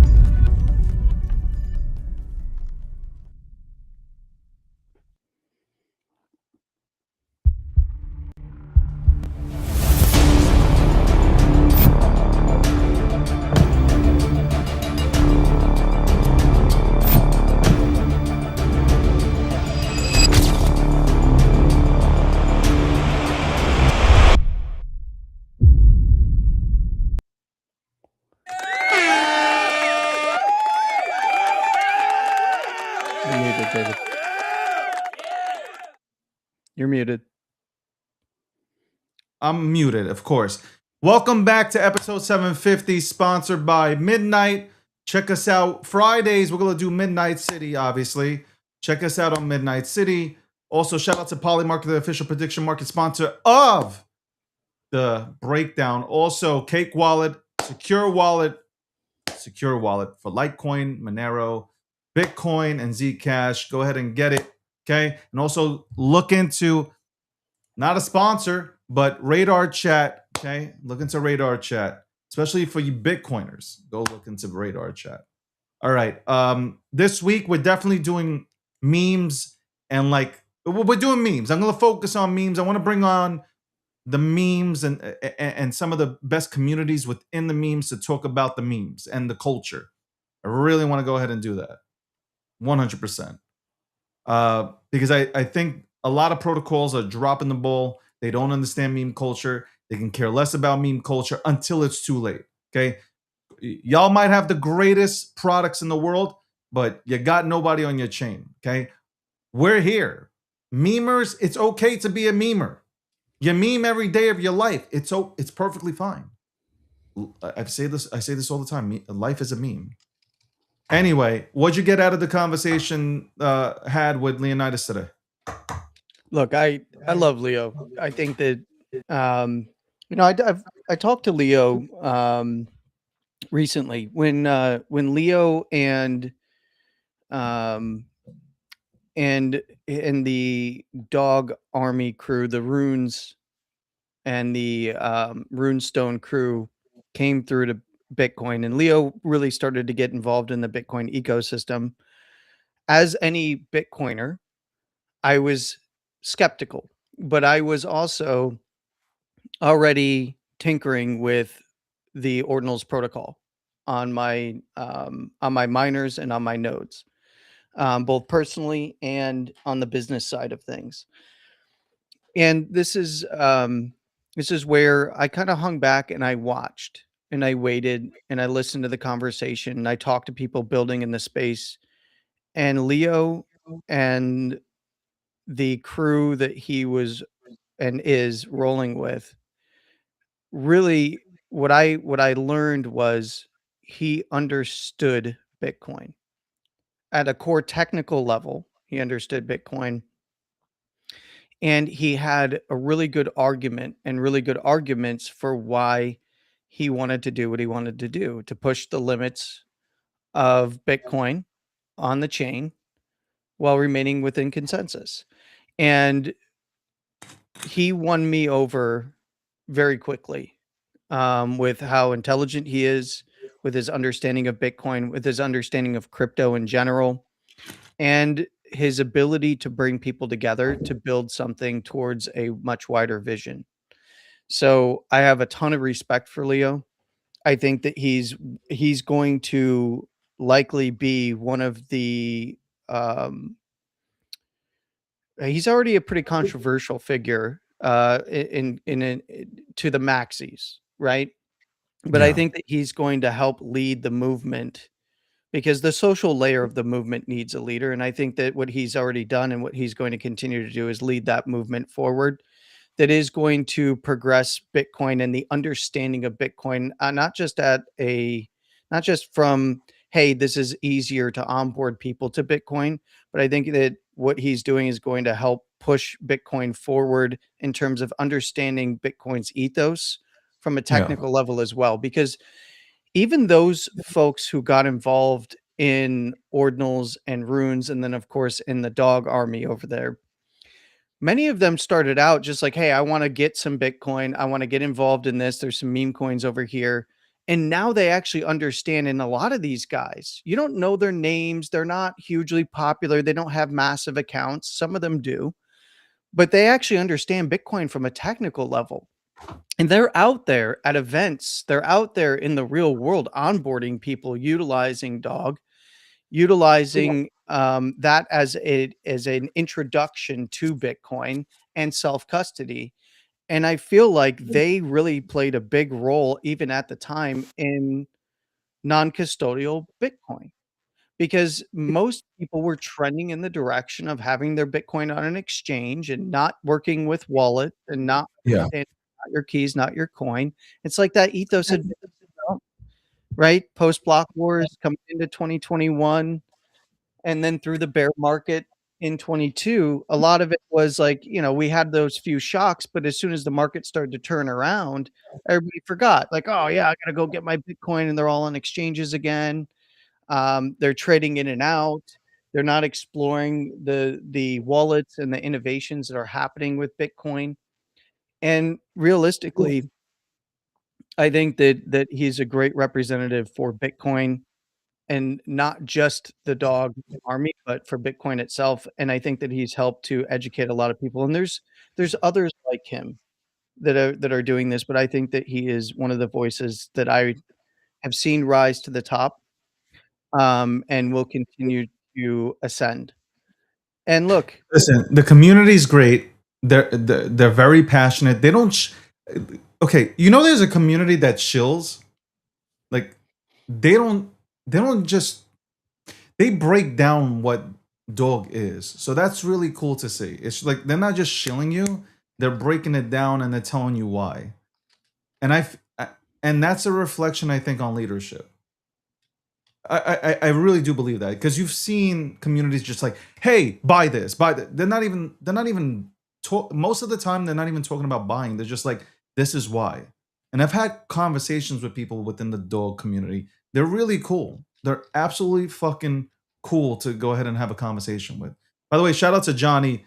Yes, I don't get that respect, but yes, 750 official, 750, 750 episodes of the breakdown. 750 episodes.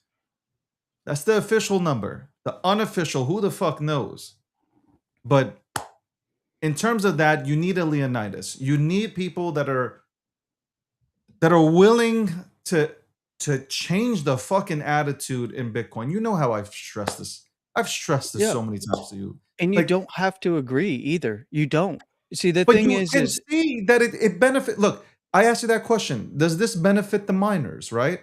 It does, right? absolutely. Yeah. So then you've been looking for incentive. I've heard this a lot. We're looking to incentivize the miners. We need to incentivize the miners. Well, here you go. Oh, we can't do this though. Then the way they contradict themselves consistently. Listen, again, they're the graduates of last cycle, but they're contradicting. They don't even know shit. They don't know culture or this culture. This is why I say what I say. That's it. And by the way, whoever captures, and I'm gonna say this again, whoever captures the meme economy will win. Bottom line. Yep. Can you Well, imagine, like, if you're a Bitcoiner and you're talking about Bitcoin going to 1 million, and especially the chat that I caught for like 10 minutes, it was at night, with this guy Plumber or Fight, what was his fucking name? This guy came in and he was just like, his fucking profile was created in 2023, and he's talking about denominations and Bitcoin and all this stuff. He's like anti runes and ordinals, all this shit. I'm like, and he's like, we're supposed to use this as money. How are you going to get this message out there if you do these kind of things? Like, who do you think this all starts with? well, look, I have Starts with never. regular normie Let me retail.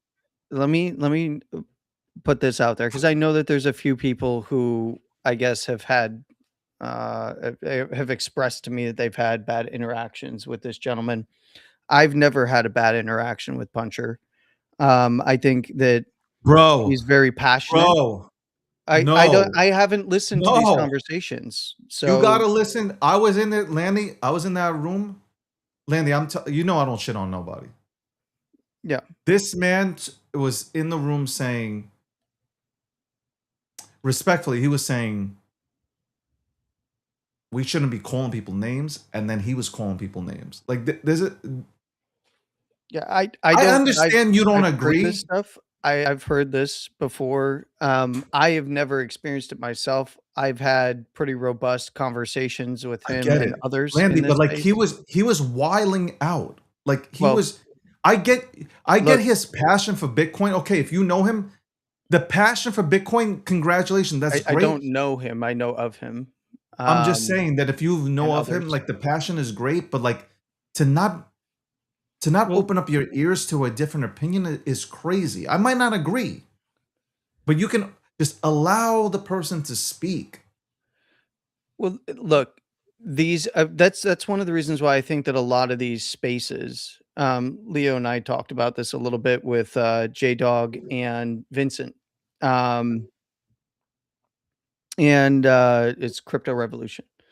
So shout out to those guys and a few others as well. And I'm sorry if I'm missing your names.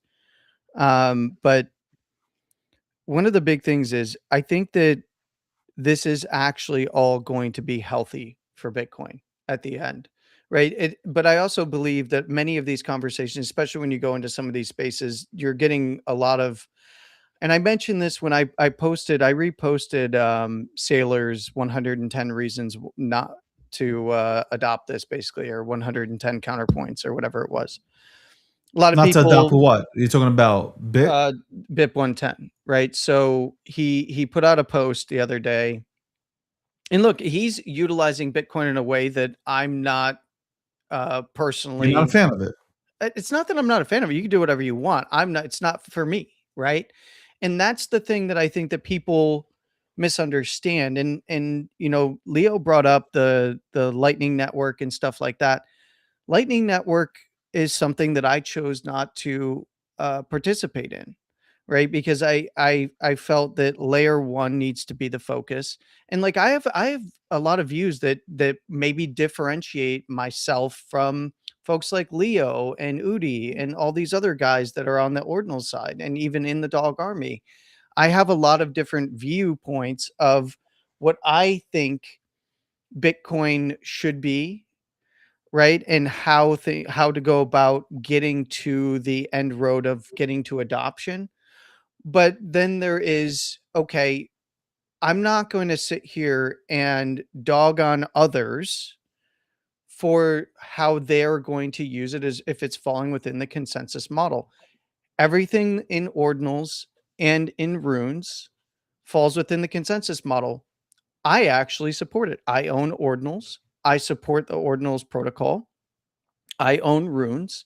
I own dog on Bitcoin. Thank you. I got a bunch airdropped, and of course, I went out and bought more because I love that pushing pushing the edges and the edge cases as far as you could possibly go, Yeah. right? Like move fast and break things. And if it still remains within the rails of consensus, great. I'm all for it. Is there downsides to it? There's always pros and cons to anything. Yeah. And I think that that's healthy. What I think is unhealthy about what's happening right now that will result in a much healthier, robust conversation as things move forward is that the unhealthy portion is the manufacturing of consent socially for this particular bit when there is no network support behind it. And Yeah. and there can be arguments about like, well, no, there's 15% of nodes or blah blah blah. Okay, yeah, you guys can go and you can rent a bunch of nodes and a bunch of, you can go to the data centers or you can go to your start nines and whatever, and you can stand up a bunch of nodes that support it. Sure, great. So can anybody else that's running any other version of Bitcoin's core, right? Or dog mode or anything. Anybody can stand up nodes. And guess what? If it's economically, if miners are looking at this from the economic side of things and nodes start to overwhelm the network, they'll just stand up a bunch more of their own. Like, what do you like? They got the money, you don't. Like, what are you Yeah. talking about? Like, this is when it comes down to it, it's what is economically viable on the network. And I am of the opinion that this will result in better things for Bitcoin in the long run. Like the fact that Leo is going out and challenging core with something like dog mode. This is something that you want to see, whether you agree with it or disagree with it. If you disagree with it, you know how you vote. You stand up nodes, you run miners, and you put your money where your mouth is, right? Like the fact of the matter is, there's a lot of people that talk a big game in this game that Yeah. don't put their money where their mouth is when it comes to the network side of things. They all got opinions, and I love that Leo brought up, well, they all write books. Yeah, they wrote a bunch of books. They haven't done a damn thing to support the network. And it's like, okay, yeah, great. You wrote a book. You identify with the Bitcoin ethos. You really want to see change, then what are you going to do to actually push change? You've got a lot of people that talk honestly about it think and they're not about it. I think it's just you have a bunch of new people in Bitcoin that want to go ahead and make a name for themselves. It's kind of like a new politician, right? Sure. That's coming to the network and they want to make a name for themselves and they feel like It's this is like- the hill to die on. It's like Mom Donnie. You make a bunch of promises you can't keep and you hope you Right. get elected, right? And So- and this is going to be a model, and I want to go back to this real quick. This is, and I 100% agree with the insightful comment that Leo made to me the other day, and that's that this will be studied for how not to do things, because we need examples of that. A lot of And- things in this space will be studied for not how to do things. I know, right? There's a whole lot of case studies for how Vitalik not to do things. Vitalik will be studied for how not to do things when he didn't embrace the meme economy. Like that will Well- be studied. Solana will be studied for how they embraced the meme economy Yeah. and took mind share away from Ethereum, Yeah. which was first to market with memes, right? Like they've Yeah. and they've gathered this audience, which allow them to go ahead and showcase it to institutions to have institutional players build on it. And look, I really think at the end of the day, um, this will force those who don't want if they come out the other side of this, you know, a lot of them are going to flip, right? When this doesn't go through the way Yeah. that they envision, a lot of them are going to flip and just There relent. gonna be spaces for 12 months talking They'll talk about. about it for 12 Yeah, months. Yeah. They're not going to be about it. no. And here's the thing, that many of them will also flip to the other side, like nothing ever happened. Like they never even, this will literally be a blip of a bip on the radar. And and but one of the core things that it will do is it will allow for those to study and be like, look, this is a case study for how we need to move forward and solve realistic problems that we do face in the future. You Yeah. know, no one here, and you know, I've been a big critic of the quantum fears, right? But no one here is stupid enough to say that quantum won't someday be a threat. And But you know what? But you know what? When you think about it right now, nobody's talking about quantum computing of or course, because what's his resistance. name put up a freaking how many what was it, like $1 million or whatever it was for bullshit that you could do that wasn't even a good case study, 15 bytes or No, but whatever it like was. nobody's talking about it no more. Like you don't see it on the Of course, timeline because it about. was a bullshit narrative. Hey, I, I'm But just saying. I'm not saying that it's not. It. You know. I'm not saying you shouldn't look into it because I it think needs that. but it is something that needs to be solved. These are real actionable problems. That wasn't the issue. The issue was this forced urgency. It's just like the BIP 110 stuff. This forced Yeah. urgency. We have to do it now or Bitcoin fails. It's a bunch of bullshit. Yeah. Is there problems that we need to solve? Yes.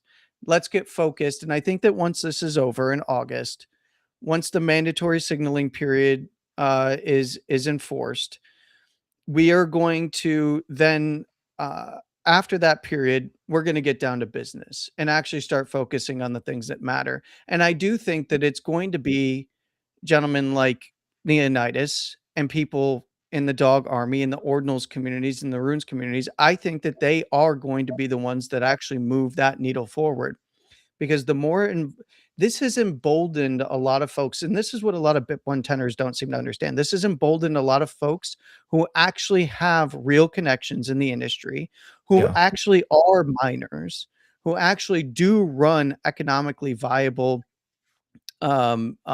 nodes, which look, that's a whole debate in and of itself. But Yeah. realistically, this has awakened them to the fact of like, look, this, and I'm going to tell you internally, like I'm talking to guys I'm talking about guys who are pushing, you know, near the majority of hash rate on the freaking network. Okay. Yeah. I'm, I might play like a small little puppet here and like an asshole sometimes, or All the joke time. around, jokey. But realistically, I've had conversations with some of these guys and they really do look at this and they go, you know, this I perceive as an attack, in particular with the 55% stuff, right? And that is Anybody who attacks the dog army is attacking me. You heard? And the puppet.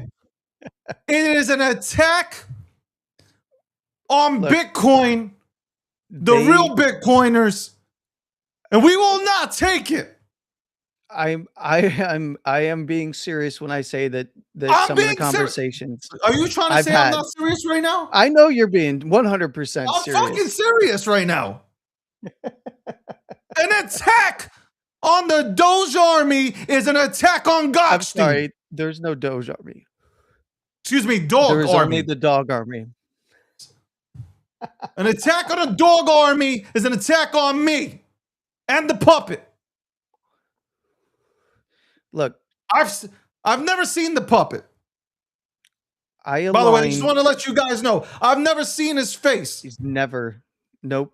And he's had the opportunity to do so, but he declined because he knows that he'll have black vans parked out in front of his house in no time. I'm starting to take you seriously on that shit, bro. Like, Did um, you see the one the other day? Yeah. yeah. Don't worry about it.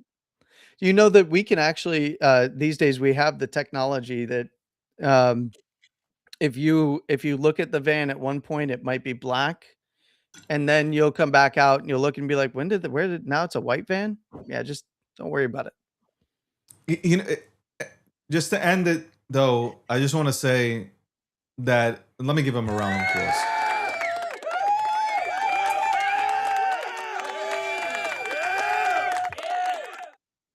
You know, I just want you guys to see how big I am into memes. If I showed you the emails and who I could have brought on here today for episode 750, some of you guys would say I'm crazy. But y'all said the same thing when I went on TV and I talked about memes. I wanted to talk about the memes, and I specifically wanted to. Landy was in my ear. We got to get Leonidas on. Yep. Got to get Leonidas on. At one point, I blocked him. Not Leonidas, Landy. Because he kept on asking the same thing. I was like, fuck this, blocked. I brought Leonidas on here because I think that it is important that Dog on Bitcoin succeeds. Because it will be another on-ramping situation for Bitcoin, which is necessary from all angles. It's necessary to get that new audience, of a breath of fresh air, that people will be able to understand why Bitcoin is so important. And then miners, there's always been conversations. Well, how can we go ahead and incentivize miners? Well, here you go. It's beneficial for the ecosystem. And especially when people talk about, well, more people need to use Bitcoin. There is no argument. Now, the only thing that I did say is, I think maybe, but I don't even think they think this far ahead. Or this, I don't even think they even think outside the box like this. But some could see Pump Fund and what they're doing and say, holy shit, this could happen. If we allow Dog on Bitcoin to succeed, Ordinals and Runes, this could happen to us. So that's the only thing that I'm going to give them the benefit of the doubt. Where they might see that going on and saying, we don't want that here. But I also don't think they understand how anything works. And it's more so of a talking point for them to get engagement and solidify themselves as being a Bitcoin maxi. And I'm orange pilled. Check me out. That's the way I look at this situation. Because if you're a normal person who wants your network to succeed, if you're a Bitcoin maxi and you're watching this, you're like, this is good because we're getting new blood in. And when we try to do this, we were unsuccessful. That's just my point of view. I could be wrong, and I'm fine with being wrong. This is my opinion. It's my take. Leonidas and anybody who fucks around Ordinals and Runes, it's a good thing for Bitcoin. It's not a bad thing. It's not a virus. It doesn't bring down Bitcoin. It won't stop Bitcoin from going to $1 million per coin. It's not going to just stop institutions from collecting it, buying into it. It's not going to stop Aunt May from buying an ETF. It's not going to stop anything from happening. I don't believe that to be the case.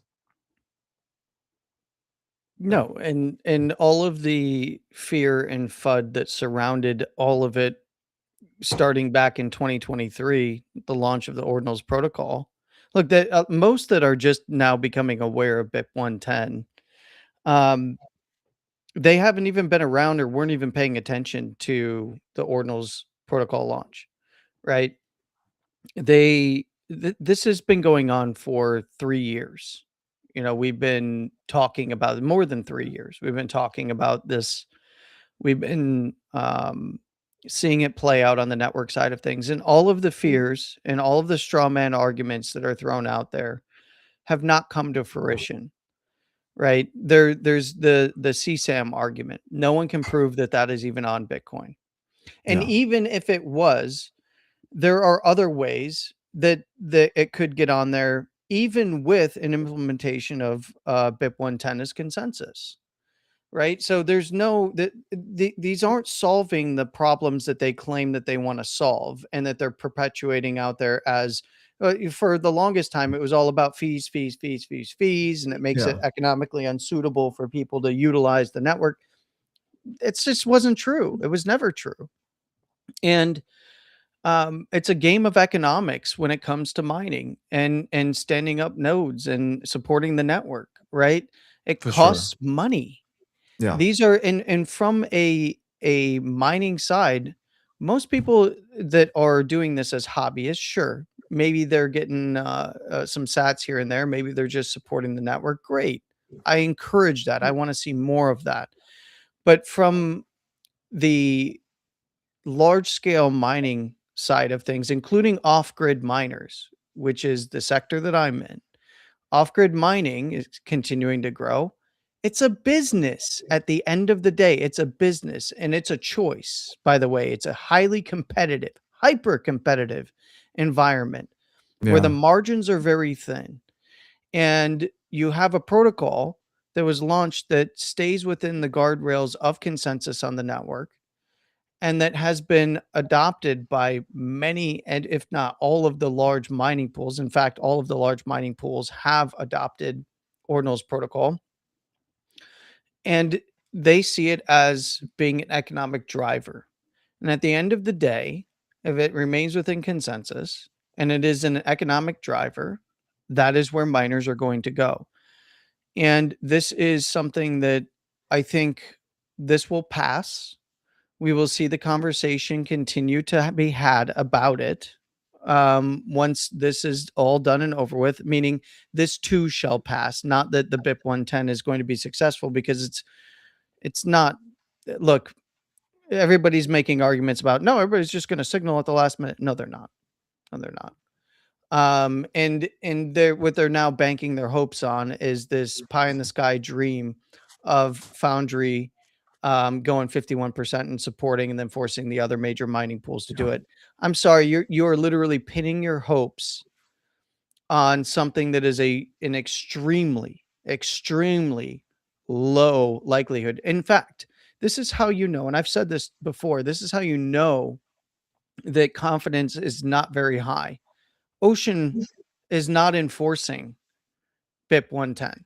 They're making it a choice. They'll support miners running it, but they're not making it mandatory on their Yeah. pools. So this is going to be over with fairly soon and fairly quickly.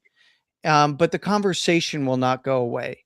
But you know what's going to happen? Myself, others like Leo, and many others in this industry are going to start pushing this conversation forward to solve the problems that we know need to be solved in the coming years, to protect the network, to allow for it to grow, and to continue to onboard people to Bitcoin. And that is going to happen. That is the reality of the situation. And for those living in an alternate reality, they might just find themselves stuck in that alternate reality. And in the end, what's often going to happen, like it has in the past, is they'll probably abandon Bitcoin and then come back later. And you know what? It's going to take some time for them to heal, especially those who have built their personality around this. It's going to take some time for them to heal from this one because this is going to be a devastating loss for them because they've really, really put themselves out there and they have very, very little on chain support. And that dichotomy is something that we have not seen before, where Yeah. there's this mass movement on social media where people are pinning their hopes and dreams to something that is not, and their reputations, to something that is not going to be something that's going to come to fruition. And it's going to take them time to rebuild from that. And I hope they do. And I hope they can come back and have healthy conversation. They don't have to abandon their ideals to have healthy conversation. They don't know what healthy conversation is. They haven't. You know what it is? When you're trying so desperately to fit in, there is no healthy conversation. They're trying to make. It's kind of like what Leonidas alluded to when I remember who it was when Elon came on space, and it was Mark Moss, and he tried to go ahead and dunk on Elon, which was the stupidest shit in the world. You don't try to dunk on Elon. You try to bring Elon into the mix. You try to tell you want this. Why Elon fucks with Dogecoin. Do you understand where I'm coming from? Yeah. Because you have a community that's embracing or wants him to embrace, and they're not spewing just like they're not coming off toxic. Yet in that conversation, it's kind of like I'm dunking on you, and then it's the same thing they did with Mark Cuban. They come back post game wrap up. Look what I did. Look what I did. I sunned him. No, you hurt. In my eyes, you hurt Bitcoin by doing that. You didn't. Not that Bitcoin won't go again. Not that Bitcoin won't go to 1 million. I'm just saying you could have brought on Elon. You could have had Elon be a big advocate. You could have had Bitcoin actually on X. If you would have talked to Elon the right way, right? Because there are people within Bitcoin that know how to talk, right? Mm-hmm. If you would have had somebody have the conversation with Elon and broke it down to them or articulated it correctly, non-toxic behavior, who knows what he would have done? Maybe he does integrate Bitcoin into X, and that's a win for Bitcoin. Well, but you pushed them away. Elon remembers that. You know who Elon is? Elon remembers every single thing done to him. I'm going to say this, and maybe this is a little bold of me, but I think that X Money will have a crypto wallet component to it that it will allow you to have a Bitcoin wallet. That's fine, but you wanted Elon to be on your side. Yeah. You're dunking on Elon makes you look like a fucking idiot. Because it probably, I believe, because if you look at Elon's history, if somebody does him dirty, right? What happens? Oh, yeah. Go look at Elon's track record. The minute that you talk, you say anything negative about him, or you try to embarrass him, he is coming for your throat. Ask Sam Altman. Like, I'll name you a list. So, I'm just saying, if Bitcoin's so great, there's a way to explain it. Listen, I fuck with the toxic maxis because they served a purpose too. They stood on business and they didn't let anybody fuck with Bitcoin. So I fuck with that also. But there's a time and place to put down your fucking weapons and understand the situation. So, anyway, welcome to the breakdown. We've been on. I don't want to hear nobody say we're not talking about Bitcoin. This is very important for Bitcoin. And I obviously, I don't think the BIP shit, I don't think people are really taking it seriously. It's just a talking point for engagement. So, you know what I think? Because if it was serious, what? You know what I think is going to happen? Nothing. I think that they will a lot of nothing in that regard for the BIP 110, but what I think is going to end up happening is actually the filter crew's worst nightmare. And that is once the dog mode is released and can be run on nodes and starts running on miners. And because it'll start with, we're already starting to see it with some of the pools starting to get rolling.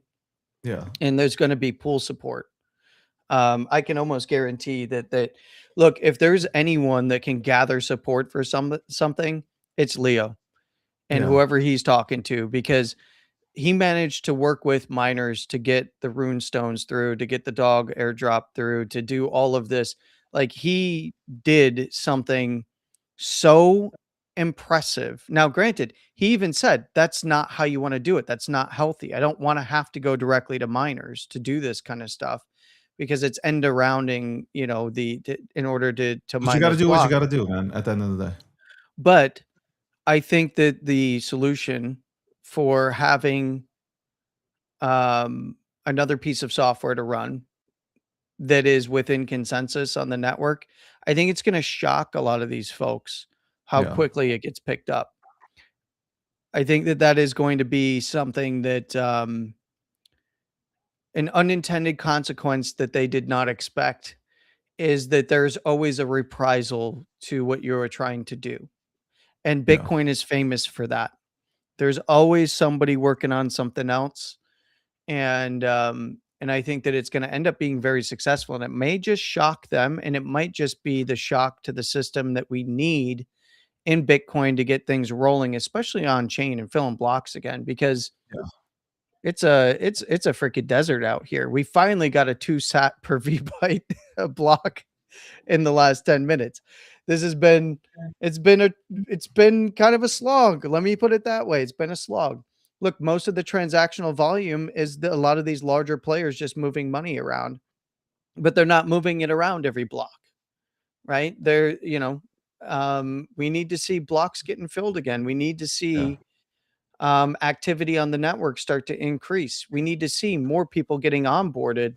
And I think that between stuff like what Seth is doing and what Cake Wallet and the team over there built with, and granted, it's on Lightning, which, by the way, I've been very transparent. I was not a supporter of, but it gets people involved. It's good for onboarding. You send them some sats. They're like, cool, I got my wallet. Let me get my keys. I'm on this network. I can go to layer 1. I can do this, right? It's a good intro. And so is Dog. And so is Ordinals. And I And think it's going speaking to of end up that, taking over again.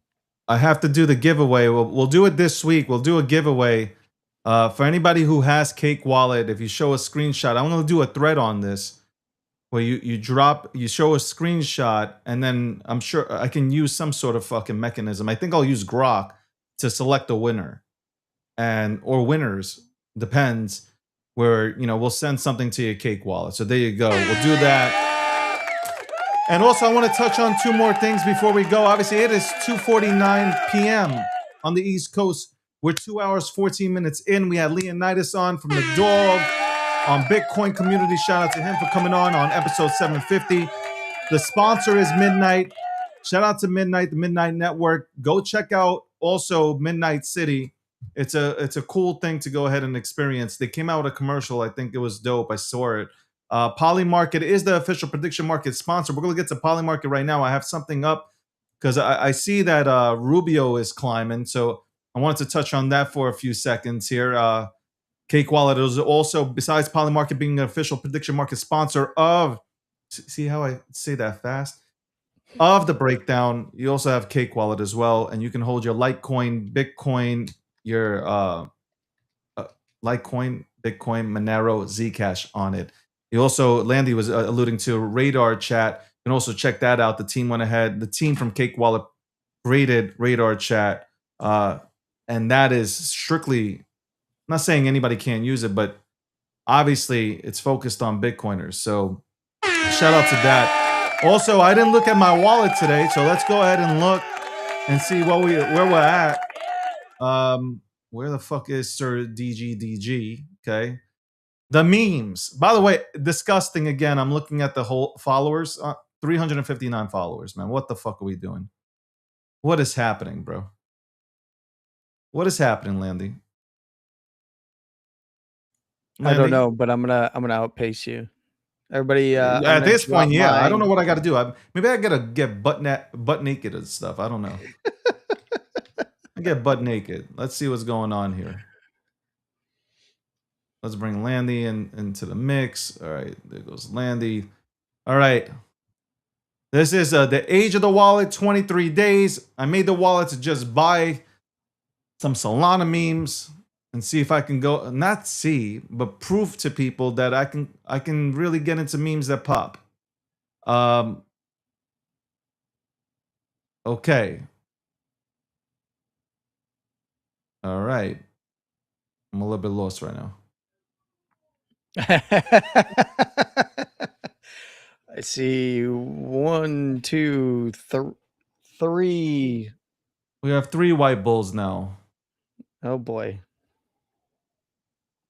Okay. Oh boy. Look at this. Yep. So we see All right. So we got the white bull. We got 2 white bulls. 3 white bulls now.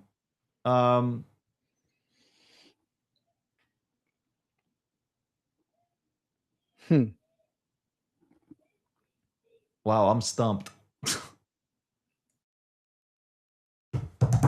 All right. One has one's at 635. The other one's at 201. I haven't called anything, by the way, just to let everybody know. I have not called anything. I have not endorsed anything. I did throw. I'm stumped right now. Okay. One has. It seems like okay. I need to hold on. I need to gather myself, bro. But this is my wallet. There you go. This is my wallet. And again, at the end of the day, Landy. First of all, let me start here, man. Let me gain control of myself once more here. 359 followers. What the fuck?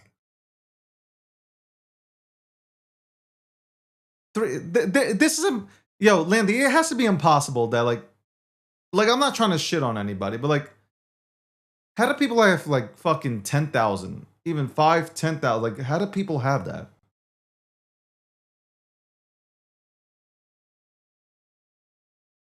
I don't know, man.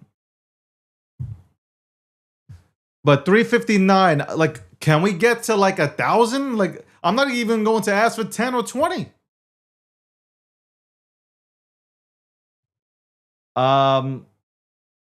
Yeah, we'll look at this tomorrow, man. Let me look at this actually, you know, and then we'll look at this tomorrow. So, that fucking dog thing makes me laugh. I'm not gonna lie.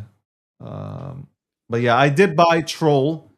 So I'm not buying anything today, but I did buy Troll. I did buy Bobo. What else did I buy? Troll, Bobo. Landy, are you here? I'm here. I don't remember Yes, what you bought, to be silent as honest. fuck. Troll, Bobo. What the fuck else did I buy?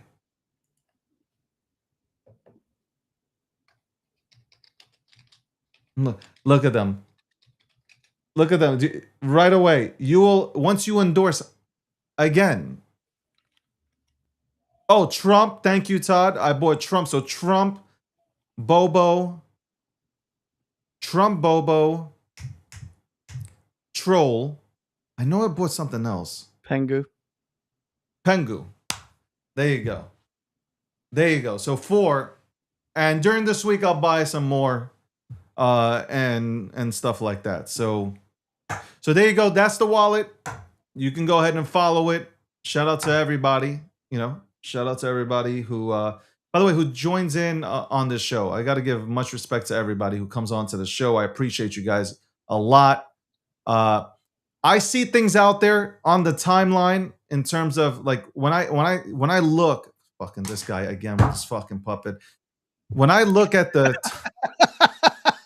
I just want to let you guys know when I see the timeline, when I'm going through the timeline, and if you feel like I haven't liked your stuff, there might be a reason why. It's not because it might not be good.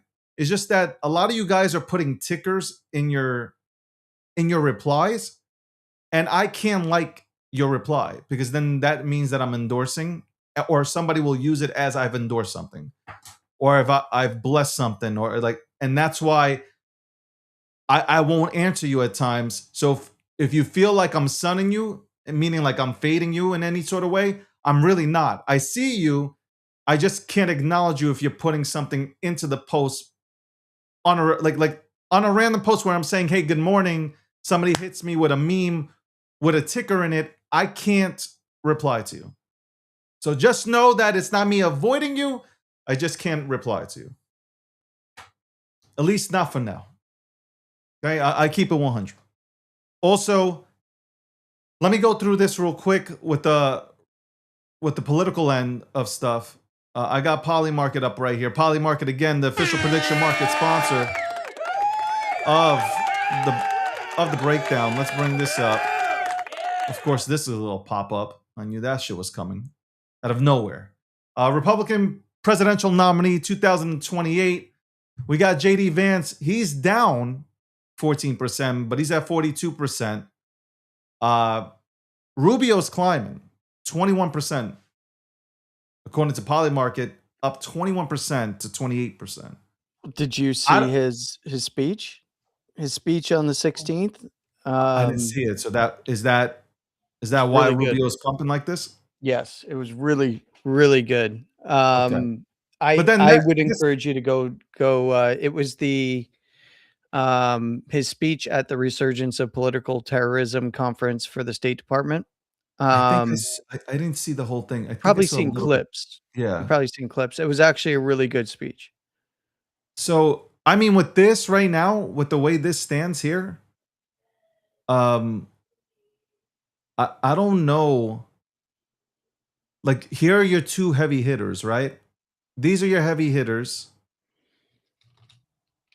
I respectfully say this. This is not me. He's a Republican. He's saying this. I don't see how anybody's beating these two if they run together as a ticket. I just don't see. I really even it's like what I said last week. You bring in Shapiro or whoever. Like you just I don't see anybody beating this ticket. The Democrats need the AOC is not going to win it. So it's like the Democrats really need their Obama. And they don't have that right now. They don't have their Obama in that party. That party's fucked up. Respectfully speaking, the party's in shambles right now. Because they have this idea of a party coming in, the DSA, right? They're coming in with this mindset, which the Democrats don't agree with. So there is fighting. There's a huge fracture within that party. I don't see that in the Republican Party. You have the number of Trumpers and stuff like that, but it's not as big. By the way, shout out to Polymarket for that. But it's not as big as what's going on that side of the fence. So, and yeah, that's it. And to touch on Spaces one last time, for those who enjoy Spaces, I enjoy Spaces. I will do one once a week. I'm not going to run it for 6 to 8 hours. That was crazy. That was absolutely. I woke up the next day. I felt like I had a concussion. I really did. I woke up fucked up. Just like, holy shit, man. You missed your workout. It was already. Yeah, it fucks up my day. It fucks up my workout. So no more than 2 hours. Okay, no more than 2 hours will the show go on. I want to make it very, very, very clear. I ain't trying to take anybody's spot because I know everybody got this spot. I ain't trying to take your spot. I ain't trying to take your show. God bless you all, guys. I hope you fucking kill it. Anybody who's able to show up daily to get on a microphone, on a camera, on a space, and have a conversation, God bless you, man. It is a tough and difficult job. You gotta have something to talk about. You have to have you have to have flow. You gotta be the ultimate MC. So shout out to anybody who's doing it day in, day out. By the way, if you don't hear it from the horse's mouth, if I don't come out here on the timeline and make a statement, it never happened. Bottom line, respectfully. This year, and this is one of the reasons, and I'm going to repeat this again, one of the main reasons I stepped away from Spaces was I felt my energy drained completely. And I needed to go ahead and start taking my brand and my products seriously. And that's what I've been doing, building out my products. okay? G Markets and all that stuff, building this stuff out. Gokhshtein.com's coming. Like all these things, that's where I'm focused.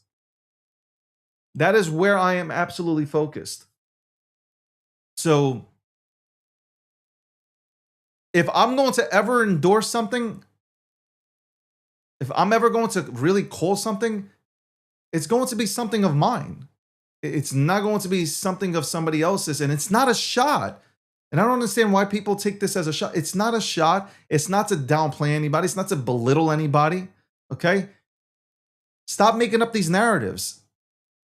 I'm focused on myself, and I'm allowed to be a little bit selfish, and I will continue to be a little bit selfish towards me because I've always been unselfish. Now it's time for me to be a little bit selfish and build out the shit that I like. That's really it. That doesn't mean that I'm a bad guy. Okay? Doesn't mean that I'm a bad guy and I only care about myself. Sometimes you do need to care about yourself. I built this shit by myself. Respectfully, this is not dogging anybody, but I've put my face, I've eaten crayons out here like Landy. I put my face out here. I've built through the bull, through the bear.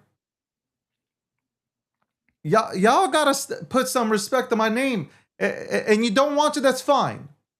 But this is what I'll leave you with. It's funny when people say, I got no emotion, I don't know what, all these things, and then you talk about me. So the name holds weight. The weight on the name, there's weight there. And you don't have to use it to go ahead and like, you don't have to. I've never dunked on anybody to go to the next level in my life. And I will continue to walk that same path. I don't need to go ahead and put anybody down in order to go ahead and continue to move up. Bottom line. Yep. You can do the same thing. You don't need to use me as a stepping stool. Okay? At some point, people will be like, yo, why y'all motherfuckers talking about this guy so much? If he's not that good, why do you keep talking about him? People that, there are smart people here. They're going to tune out. I would encourage you to focus on your thing. And that's it. I've only been supportive and said, yo, God bless. Even if I don't talk to people, God bless them. I hope they kill it. Your issues with me, you could take that up with God. That has nothing to do with me. Your opinions, your issue, it has nothing to do with me. Zero. As you elevate in life, people are just not going to like you. And that's fine. And that is perfectly fine.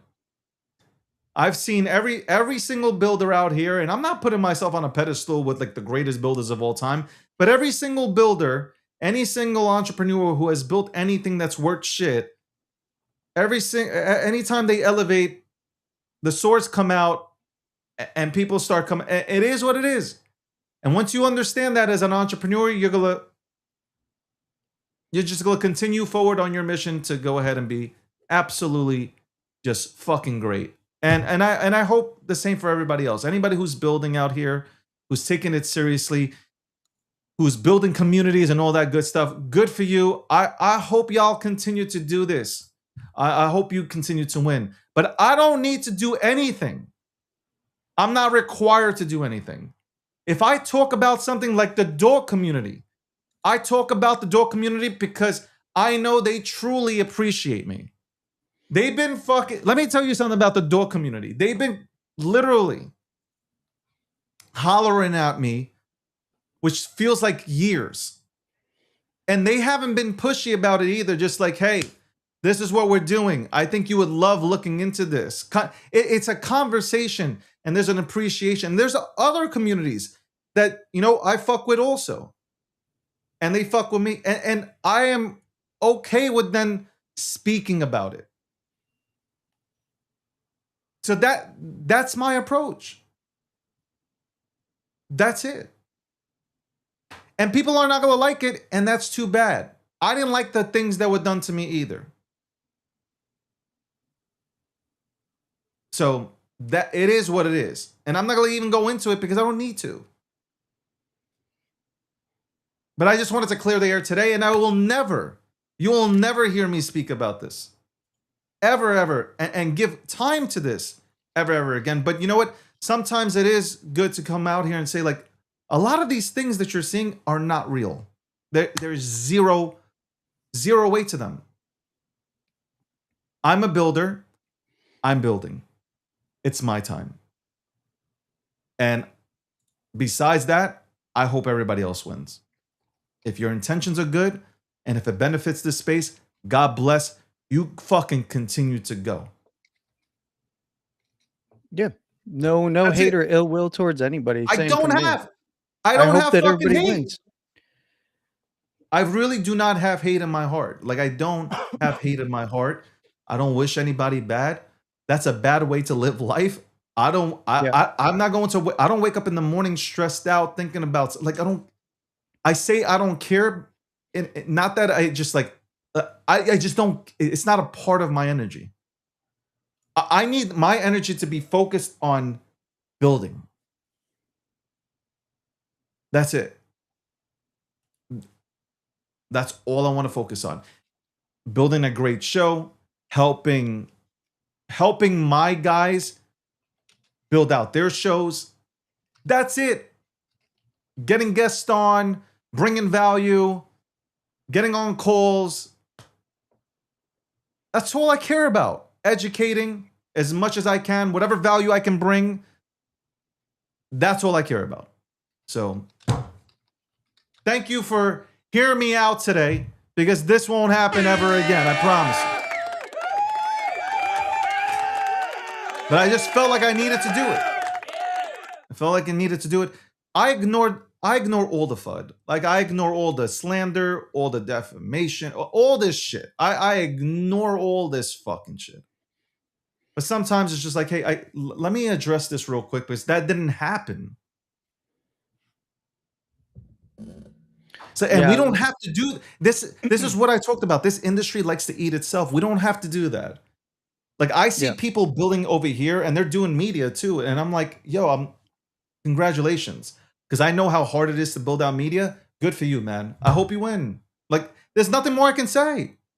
Good job. Hope you win. We don't even have to talk or be friendly. Good job. Hope you win, man. Like, congratulations. I hope your project is successful. I said, I hope your project, yours, right there, you, mine, watching this. If you're watching this, I want your project to be successful. Talk about my project? I don't know what.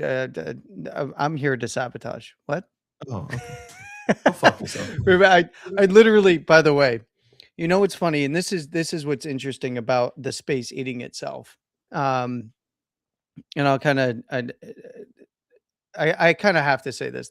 There's a contingent of people who think that this puppet is I've been accused of being here and a part of your brand and your network to sabotage you. That is the wildest thing that I have ever heard. And I think it's funny that if you're going to approach me with that and accuse me of that, what is the base case? Like, what am I mean, obviously I am like, what is the dog? The insult dog. I can't remember his name anymore. I'm basically like that. Right.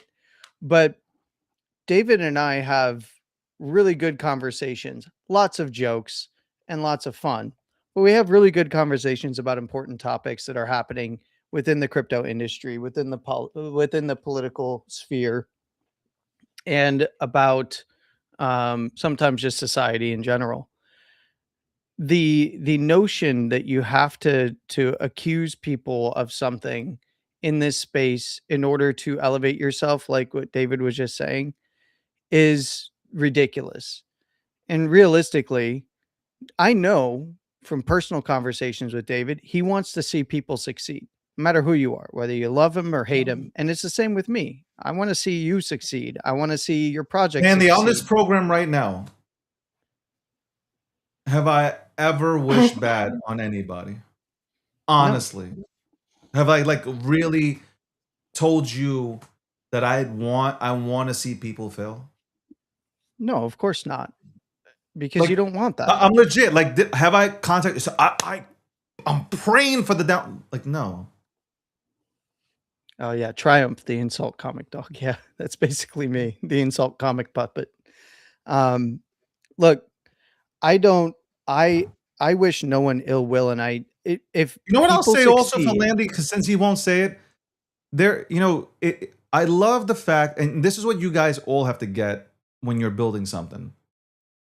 You got to get somebody who, when I don't want to say I don't lose focus at that much overall. But you get somebody who says, "Yo, the bigger picture, we're building." And when you have somebody like that, and especially when their intentions are good because they don't want to see you dragged for any, and they want to see you win, that these are the type of people you want to set yourselves up with. yeah, Landy will, I'm telling you right now, Landy will never go diving deep into bullshit. He's just like, we're building. And that, my friend, I respect about you. You fucking puppet. I appreciate you. And look, So that's have to have that mentality. I really do want to see not only you succeed, I want to succeed here. This is a different path for me. I'm obviously a puppet, you're doing it as like a a little puppet, sidekick. Um, like Andy but Richter. yeah, I'm here because I want to educate people about where things are going in the space, whether it be price action or have robust conversation about things and to have fun, right? Whether it's political topics, whether it's crypto topics, whether it's Bitcoin or not Bitcoin, I'm here to have fun, entertain, and have good conversations with people and see my friends win, right? Specifically my friends. But that doesn't mean that my friends win at the expense of others. And in fact, that's something that I don't like. And there's a lot of people here who want to win at the expense of others. And that's not something that I think is good. And when I see it, I call it out, but I call it out and we move on. And I don't think that I don't think that anyone here should want to see anybody fail because we're moving forward as an industry. And if you want to be along for the ride, you don't want to see others failing.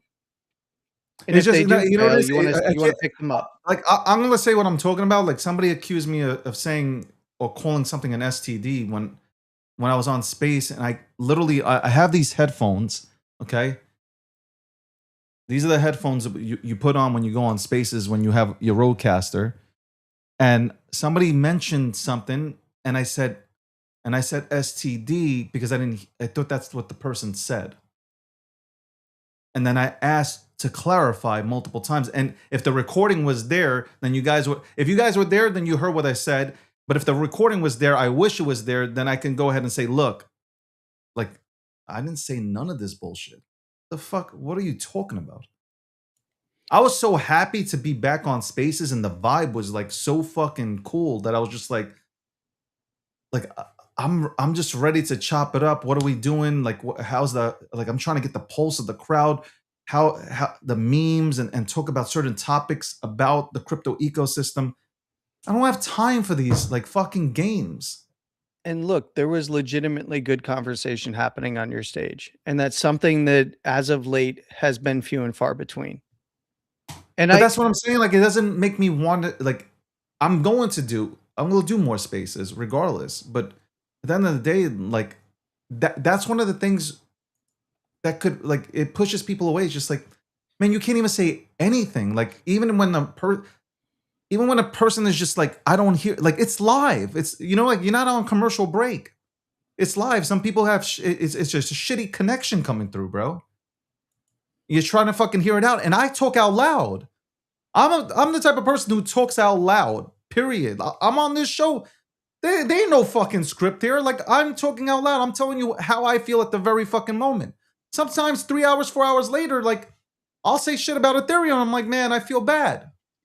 But that's the truth at the very moment when I say something about Vitalik smelling of or trying to smell robotic ass. That's real talk. how I see Tom Lee as a bearish signal. That's real talk. Vitalik, I you was better, actually a big you better get fan. on here. Me and fucking Landy were arguing about this. I said Tom Lee called in 2017 Bitcoin going here, and Landy was like, "Oh nah, man, I ain't going there with it." And now I'm just like, I'm the one who's saying like, "Yo, Tom Lee, him buying this shit is crazy because it keeps going down." Well, I mean, I'm of the opinion Tom Lee made a mistake when he switched to Ethereum, but that's a wider conversation. It is what it is, man. Listen, that's a lot of money. They should have put it into Bitcoin. But like people are like, oh, Sailor's buying Bitcoin, Tom Lee's buying Ethereum. Why doesn't it go up? Bro, they're not going to fucking Binance to spot. Yeah. Like that's what I'm saying. A lot of the education is lacking. They actually think people, yeah, Sailor is like, yeah, got strategy. Where can you please open up the Coinbase account? Let's buy some spot here. Look, there's a lot of misconceptions about this industry. And there's a lot of misconceptions about how, I mean, there was people trying to equate the short on float of MicroStrategy stock to the reason why Bitcoin was going down. Like, no, that's not it. Yeah. So, yeah, there's a lot of misconceptions that are pitched out there as fact. And that's one of the reasons why the puppet is ever present on shows like your show and on the network and in spaces, because I do not believe that I think that a lot of the education piece where people who because there's a lot of people who come here to really actually learn something about what's happening, whether it be right now in the moment or how something works. And there's not a lot of people that actually are out there discussing those topics. I have a very niche audience for that. Yeah. Right? I'm not the hype up KOL, here's the next play guy. I'm the here's what's going on with price action, here's what's going on with different things on the network, and also here's a heavy dose of politics that you're going to either love or hate. And that's what I've built here, and for a very specific reason, because I want to be a voice for those that are actually looking for some substantial educational value and how to evaluate certain things in this market, because we lost a lot of that. And unfortunately, we did it to ourselves because we promoted a lot of personalities, in particular last cycle.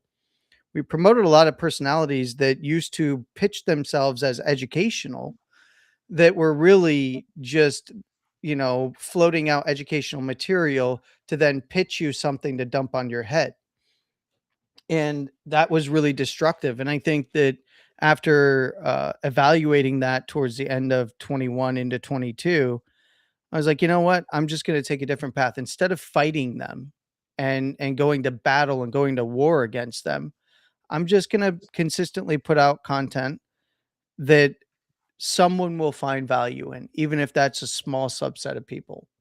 And that's fine, right? I come here, I hang with you, we talk about all these different subjects, and we have a lot of fun, right? And then you give me the space to actually talk facts to people, and we see it in the comments. Oh, this is boring. Oh, da da da da. And you know what? You've said boring makes money. And that's a lot of the problem in this space is that boring does make money. It was really boring easily. to go to school at times, right? Yeah. I'm just saying, I'm gonna give you that analogy, guys. It was boring to go to school, but if you actually finish school, you're sitting, most of you guys are sitting in a really good position. You're able to articulate yourself. You have a good vocabulary, probably have a good job, hopefully. Like these things happen when you educate yourself on boring things. Yeah. Like I don't. The only thing that was exciting in school, if you really were to look at it, was lunch, because you got to go ahead and hang out. Yeah. And then recess and gym, if you think about it. Yep. So going into class, I don't think you were excited to take regions and midterm, all this shit. Like you weren't excited to listen to your teacher or professor talk for an hour Okay. Well, and then maybe I take was. homework Maybe home. I was. Well, I was might be a too. I was a nerd. geek. I might be a. I was a I might geek. be a nerd. Yeah. Yeah. I was It's. excited. The school, like I was on the chess team. I was in key club. Oh wow, you really were a nerd. Holy Yeah. crap! Wow. I'm telling you, Okay. I was really in like I was in these things like because like I found them interesting because I felt like it would, you know, when you're surrounded like I had a moment in school. I remember this was my freshman year of middle school. My assistant principal, the 8 p.m. the dean took me to the side because I was wilding out, no doubt about it, 100%. They took me to the side and they said, I had like 3 bad tests. I didn't even do them, honestly. Like, I didn't even look at them. They took me to the office to go, I'll never forget this. My AP said, you have 2 choices. One, you can end up a loser and you're on the right path. Or 2, you can grab the potential you have and be great. Yep. And he goes, I'm disappointed at you because you're smart, you got light to you, and this is the route that you're going. You're not taking anything seriously. So you know what? You're absolutely 100% at this point, you're gonna be the greatest loser and I remember, and I will never forget that speech. I'll never forget that 20 minutes of being like literally. I wouldn't say he ripped me to shreds, but like just broke like you down. yeah. And it was just like, you know what? I'm telling you, man, and this is what I'm saying, when you have good support. I walked in I took school seriously from then on in. Like I did not. Everything was serious because I was like, I'm not going to be a loser. And all the like some of these quotes that I talk or these motivational talks that I like I'll get into, a lot of it came from him. Like because again, like when you have good people around you and they really want to see you win, you have a great chance of winning. The opportunity's there, you have a great chance as long as you want it. Yep. I didn't want to go out. I didn't want to be a loser. And then he talked about hockey. He was like, yo, like, you're so great at hockey, but you're not going to have. Like, he broke it down in a way where I, like, yo, life hit me. You know, like, it's like that life hit, like life changing moment that should hit you. Yep. You know what, Landy? I know I have an arrogant face, okay? People think I'm cocky. And I can't say I might be cocky down there.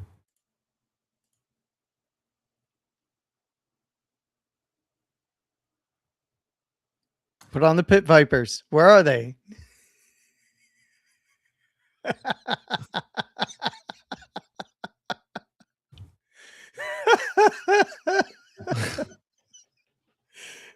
I'm sorry. As soon as you said something the other boy. day about having Pit Vipers, I do have Pit that kicked this Vipers. idea off. I have 3 Pit Vipers. It's just that the one of them, the first ones I ever bought, my dog's got a fucking hold of them. So I need to get them repaired. Yeah, that's So, yeah, that's no good. You can't, the dogs wanted to participate. They wanted to go on a mog spree. And unfortunately, dogs have a tough time putting Pit Vipers on. So, sometimes they get chewed up a little bit. I'm a geek, man. I'm a geek. Anyway, thank you, Landy. Thank you, David. Landy has a show today at 9 p.m. Eastern Standard Time. You can go ahead and tune in if you'd like to go ahead and learn something. Some say it's boring, but some say it's phenomenal. You can go ahead and tune in and see where you stand with it. 9 p.m. Eastern Standard Time. I won't be on there. I'll be chilling, working out. Okay. It is sunny outside right now. I'm going to tan my bulls. I might be on with Rob, depending on if he has a show He's today. probably sleeping. Don't wake him up. Check out Landy. Give Landy a follow. Guys, I want to thank you all for tuning in today. Shout out to Leonidas. Thank you to the Dog Army for coming through. Hopefully, you'll come through more often. Shout out to everybody who supports me. I appreciate you. I really do. I hope everybody fucking wins out here. Really do. It's a great fucking industry. It is really great to build here. More people should be building here. Build for the right reasons. Get more people into crypto. It's a phenomenal place. We can all win together. Okay. And on that note, as my friend Big Unk would say, have a great day and an even better tomorrow.